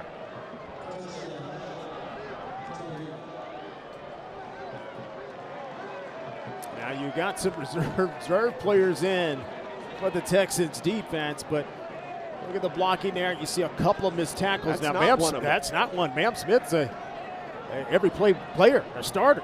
And he missed the tackle, and once he did that, it was off to the races once he got to the next level. So from 3rd and 1 to back-to-back long runs, one of 34 by the quarterback, Orth, and then Journey White with a 34-yard score to make it 45-23. And Avian Rice, defensive back, who got flipped at the end of that play, was able to walk off the field. Yeah, that's one of your starting safeties. Well, back there. That's a good sign that he's walking off for sure. A little bit of life for Chattanooga. First time they've been able to get in the end zone since the first quarter. Made it 14-10. Chattanooga 393 yards of total offense, 276 on the ground against a team that's tough to run against. At least has been this year. Jude Kelly's extra point is accurate. 4-play, 76-yard drive in 2:03. Step away with a man down here in Stephenville, Chattanooga.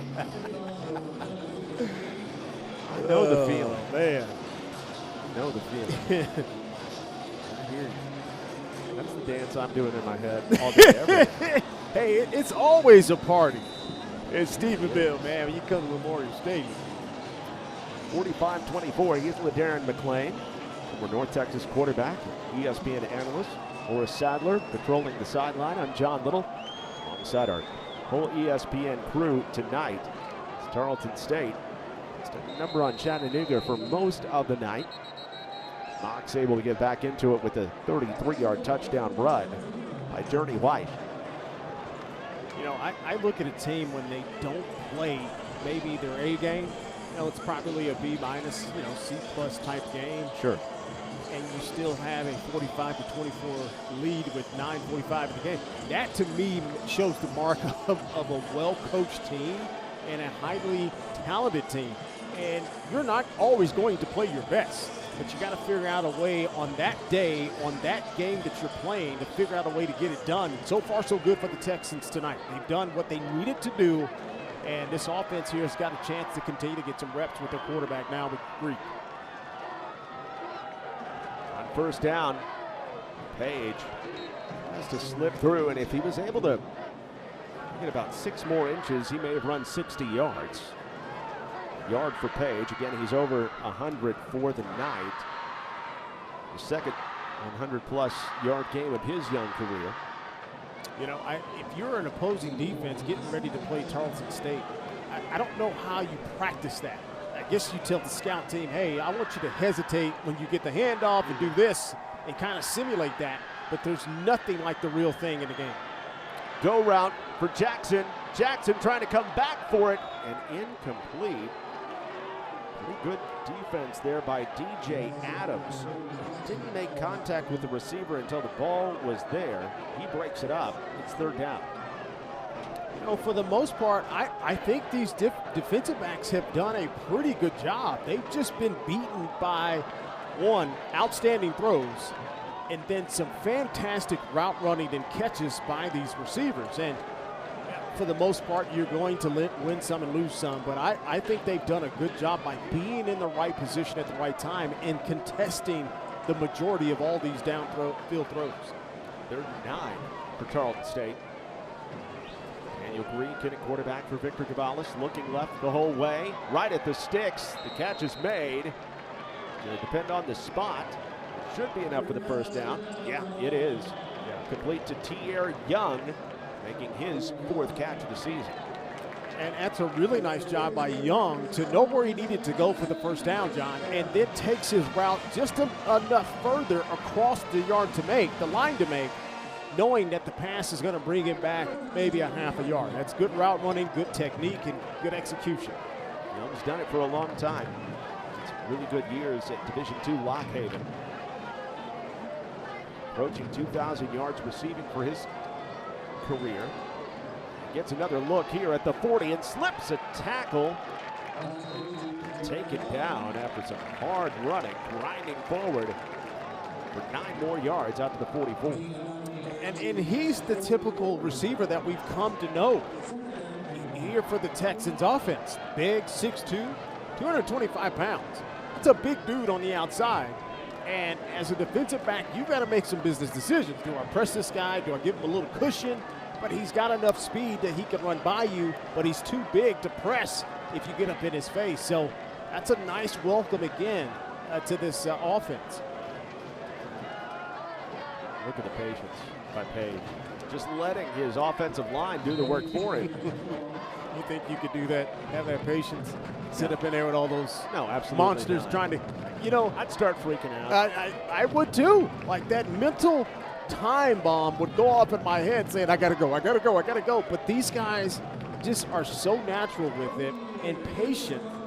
I would just like to go to practice one week and watch them go through drills. So how they figure it out is incredible to me. And for them to do it in a game is just mind-boggling. This is 3rd and literal inches. And Lewis sees a big cutback lane and easily burst for the first down on a gain of 8 to the 48 inside Chattanooga territory. Move the chains for Tarleton State.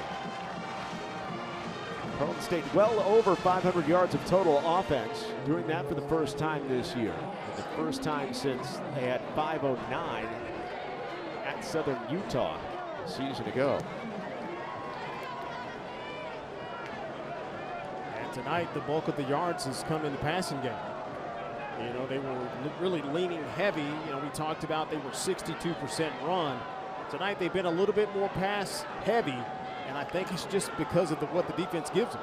One of the rare mistakes this evening for Tarleton State, a team that's only turned it over once all season. Low snap and Greek able to smother it for the loss of 7. And that right there is so remarkable. You had a team coming in. You talked about the 14 takeaways before tonight, and they were a plus 13 coming into the 5th game of the season. That is unheard of. Oh, no. You just don't see that. That is not a natural thing. Usually teams are maybe a plus 3 or 4, this time of year. But it is remarkable what this team has been able to do to protect the football, but even more impressive to take it away. On 2nd and long, Lewis trying to fight back to the line of scrimmage. How much of that do you think has to do with the continuity we've talked about on both sides, the offensive side and the defensive side, where you're building year to year on your schemes and what you do rather than trying to teach something new every year? I think it's everything because there's no gray area, right? The decision making into learning a scheme or a play is eliminated. You've been here, you know what you're supposed to do, and we talked about that consistent messaging. That consistent messaging, takes the doubt in what you're trying to do as an offense and a defense, and you're seeing it come to fruition as this team is certainly 5 minutes away from going 5-0. Greek coming outside the pocket. And a leaning grab is made by Bryce Parker right along the sideline as he's falling out of bounds. He is shy of the first down as he makes it to the 43. He's about 5 yards shy. Tarleton State right now keeping the offense out there for 4th down. It's a real nice job. He came back and got that pass. That is not easy to do. All these guys catch the ball with their hands. It's so fun to watch them. They run every route like they're getting the ball, and that's what you're supposed to do. The ball could be going way on the other side of the field, but these guys are coming off the ball hard every single play. Peyton Kramer in the left slot. The birthday boy has 3 touchdowns in this one. Greek steps up, eludes pressure, and he finishes that run. He's not about to slide as he runs right through Zion Rutledge and picks up a first down for Tarleton State with 4 minutes left. Tell you what, you want to get a bunch of big guys on your team and be your biggest fan. You are a quarterback and you dip your shoulder like that to get the yard to make. I'm telling you, defensive players will rally behind you if you're the quarterback selling out to get the first down. This is a team that really plays for each other. There's no doubt about it. Physical players on both sides of the ball. As Tarleton State polishes off a big win on Family Weekend. Lewis Bursts through and picks up 2.5 down to the 35-yard line. And Tarleton State has a week off, then they'll play at home against Southern Utah. And they'll be at Utah Tech after that. And if you're joining us late, back in the first quarter, Victor Cavallis for Tarleton State, their starting quarterback, picked up a lower leg injury, and he's been out since early on in the second quarter. Ball got turned over to Daniel Greek, and he has done very well, thank you. Passing for 214, 2 touchdowns. And a handoff to Lewis. It breaks wide open. Caleb Lewis says, finally, I've been bottled up, but let me out the back door. And the Texans again eclipse the 50-point plateau.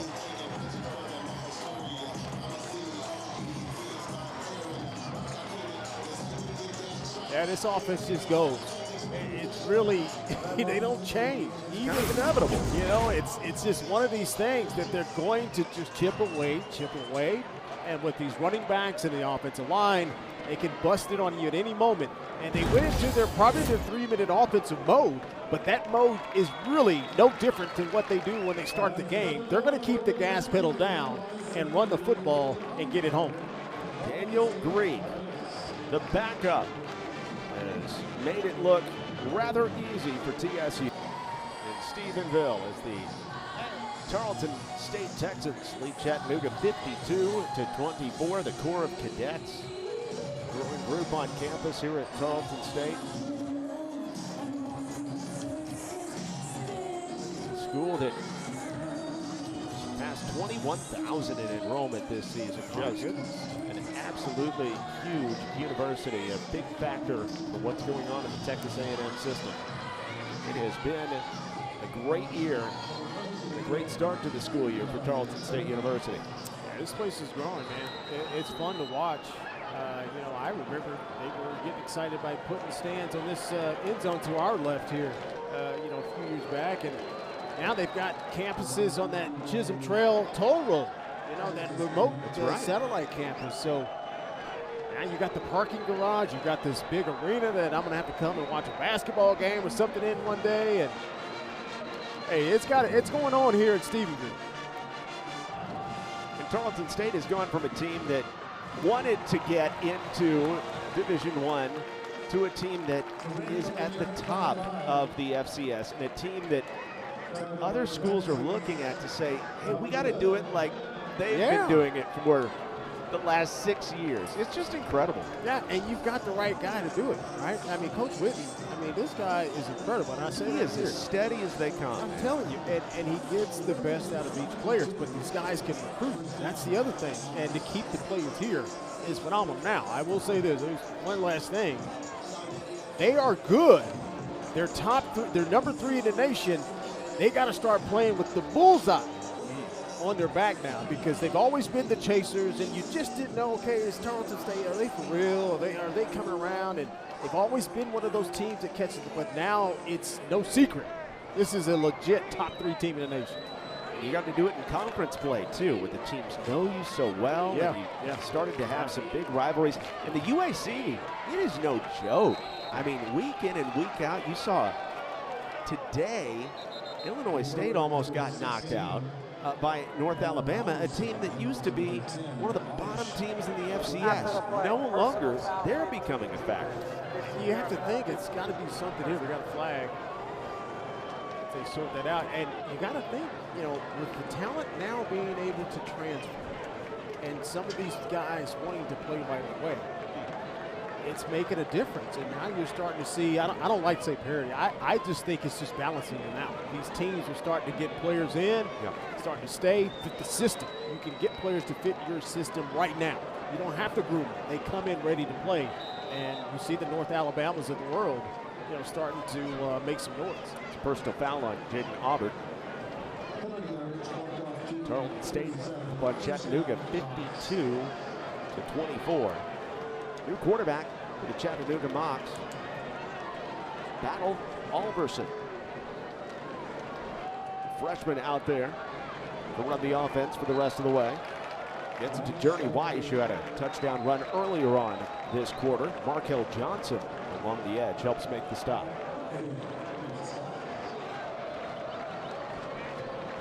I just want to say, I thought tonight he didn't have the game-winning performance, but Camden North is a warrior. And I think Tennessee Chattanooga can feel good about going to battle with number 11 back there at QB. She lived through the 80s. No, I'm just kidding. She's done that before. Man. Or she'll never do it again, one of the two. I feel dizzy looking at that. I feel real dizzy. I do too. With Darren McClain and Laura Sadler, I'm John Little. Battle Alderson, redshirt sophomore quarterback, on for Chattanooga. 52-24 hold tonight. As you mentioned, going to break Camden North again. Good game as the ball comes out late here and still rolling around. The oblong pigskin finally picked up by Tarleton State. And Kobe Dickens comes up with a fumble recovery, the third turnover of the night, as the Texans continued to pursue Journey Weiss. As he was battling, they ripped it free. Yeah, let's take a look. He gets into traffic. He's been pretty sure-handed, and yes, one of these players, I couldn't tell who it was going down. It may have been Jay Henry that eventually took it out of his hand. Kind of like he pulled it down as he was falling to the ground, too. He was kind of falling back. 15-yard penalty. It will be first. Oh, yeah, it was definitely close, but it's like he was falling on Giovanni Melidor, and it almost kept him up. Yeah.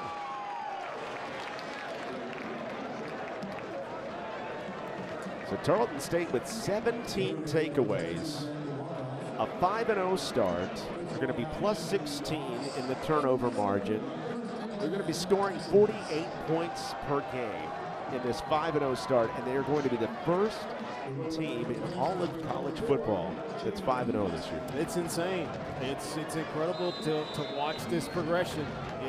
It's been fun, but yeah, like I said earlier, they didn't even play their best game. No. And they still were able to take care of business in a convincing way, and that's a good thing in this week of practice. Now, you got to buy, so you got to lock in, certainly still. The practice is going to be a little sweeter this week, and as you get ready for that game week after, you got to be feeling good. You're 5-0. How about this for a great night? I mean, how about being able to do no wrong? You're always feeling good when it's your birthday, especially when you're in your, your younger 20s. Your life is in front of you. Well, Peyton Kramer, his birthday today. The Oklahoma State transfer is going to be our player of the game. 7 grabs for 190 and 3 touchdowns. He was fun. He got 3 birthday cakes. He did. He was outstanding. I love the fact that they moved him across the formation. You saw him inside, you saw him on the outside, but it didn't matter. He was going to win the matchup, and he just has a knack of appearing for whoever was at quarterback and being as sure-handed as you possibly could want. He's a good football player, and he certainly is the leader when it comes to these wide receivers, as he had a great one tonight. Got things really started for Tarleton State with a 68-yard touchdown grab over the top, and added 2 more before all was said and done. That'll do it in Stephenville. Family weekend again belongs to Tarleton State. They have won their last 10 under Todd Whitten on family weekend, and the Texans become the first team in college football, any division, to make it to 5-0 this season with a 52-24 triumph over Chattanooga.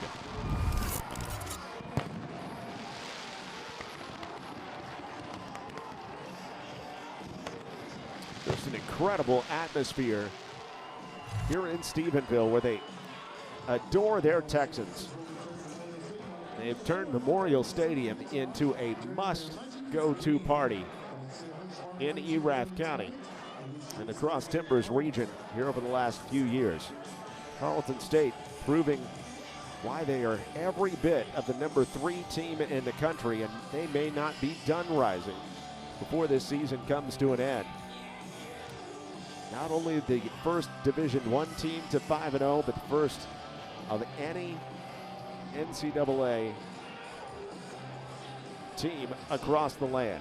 And a big reason why is the birthday boy, Peyton Kramer, standing by with Laura Sadler. We have Peyton Kramer here, our player of the game, and with 190 yards, 3 touchdowns. You did it all without your starting quarterback, Victor Gabalish. You had Daniel Greek step up. Talk about the depth and the talent that you have on this year's roster to battle through adversity and get the win. Yeah, I think this year just everyone wants to win together as a team, and no one's really self-invested in themselves. So each day we come out to practice and we all hold each other accountable, and you know, when our number's called, you know, go do your job, and what's expected of you is expected. And we practice football every day, so there's no reason to come out here and leave anything on the table. And you're now 5-0. You're the only college football program in the country with that record. What is it about this group that is so special to be able to pull it off? I think the biggest thing is that we're all really close to God, and we all, you know, like I said, hold each other accountable of, you know, doing our jobs and just coming out to work each and every day, and the preparation it takes to, you know, beat anybody in the country, whether it's, you know, D3 or, you know, Power 5 team. It takes preparation day in, day out to, you know, game plan and come out with a win on top. And now with that perfect record, you go fully into conference play. How do you feel about that transition? You have to have a lot of confidence going into it. Yes, man, we're ready. We're ready to go for sure. It's going to be exciting to watch. Congratulations and good luck. Thank you. We'll take it back to the booth. What a day for Peyton Kramer. He grew up 40 minutes from here in Aledo. Had never been in the end zone his collegiate career, but he goes for the hat trick tonight and 190 yards on 7 receptions, just part of the big evening for Tarleton State this evening. All games airing on the ESPN network, to streaming live and archived on the ESPN app. For LaDarren McClain and Laura Sadler and our entire crew, this is John Little giving you the final score one more time. Number 3, Tarleton State thumbs Chattanooga 52-24. Good night from Stephenville.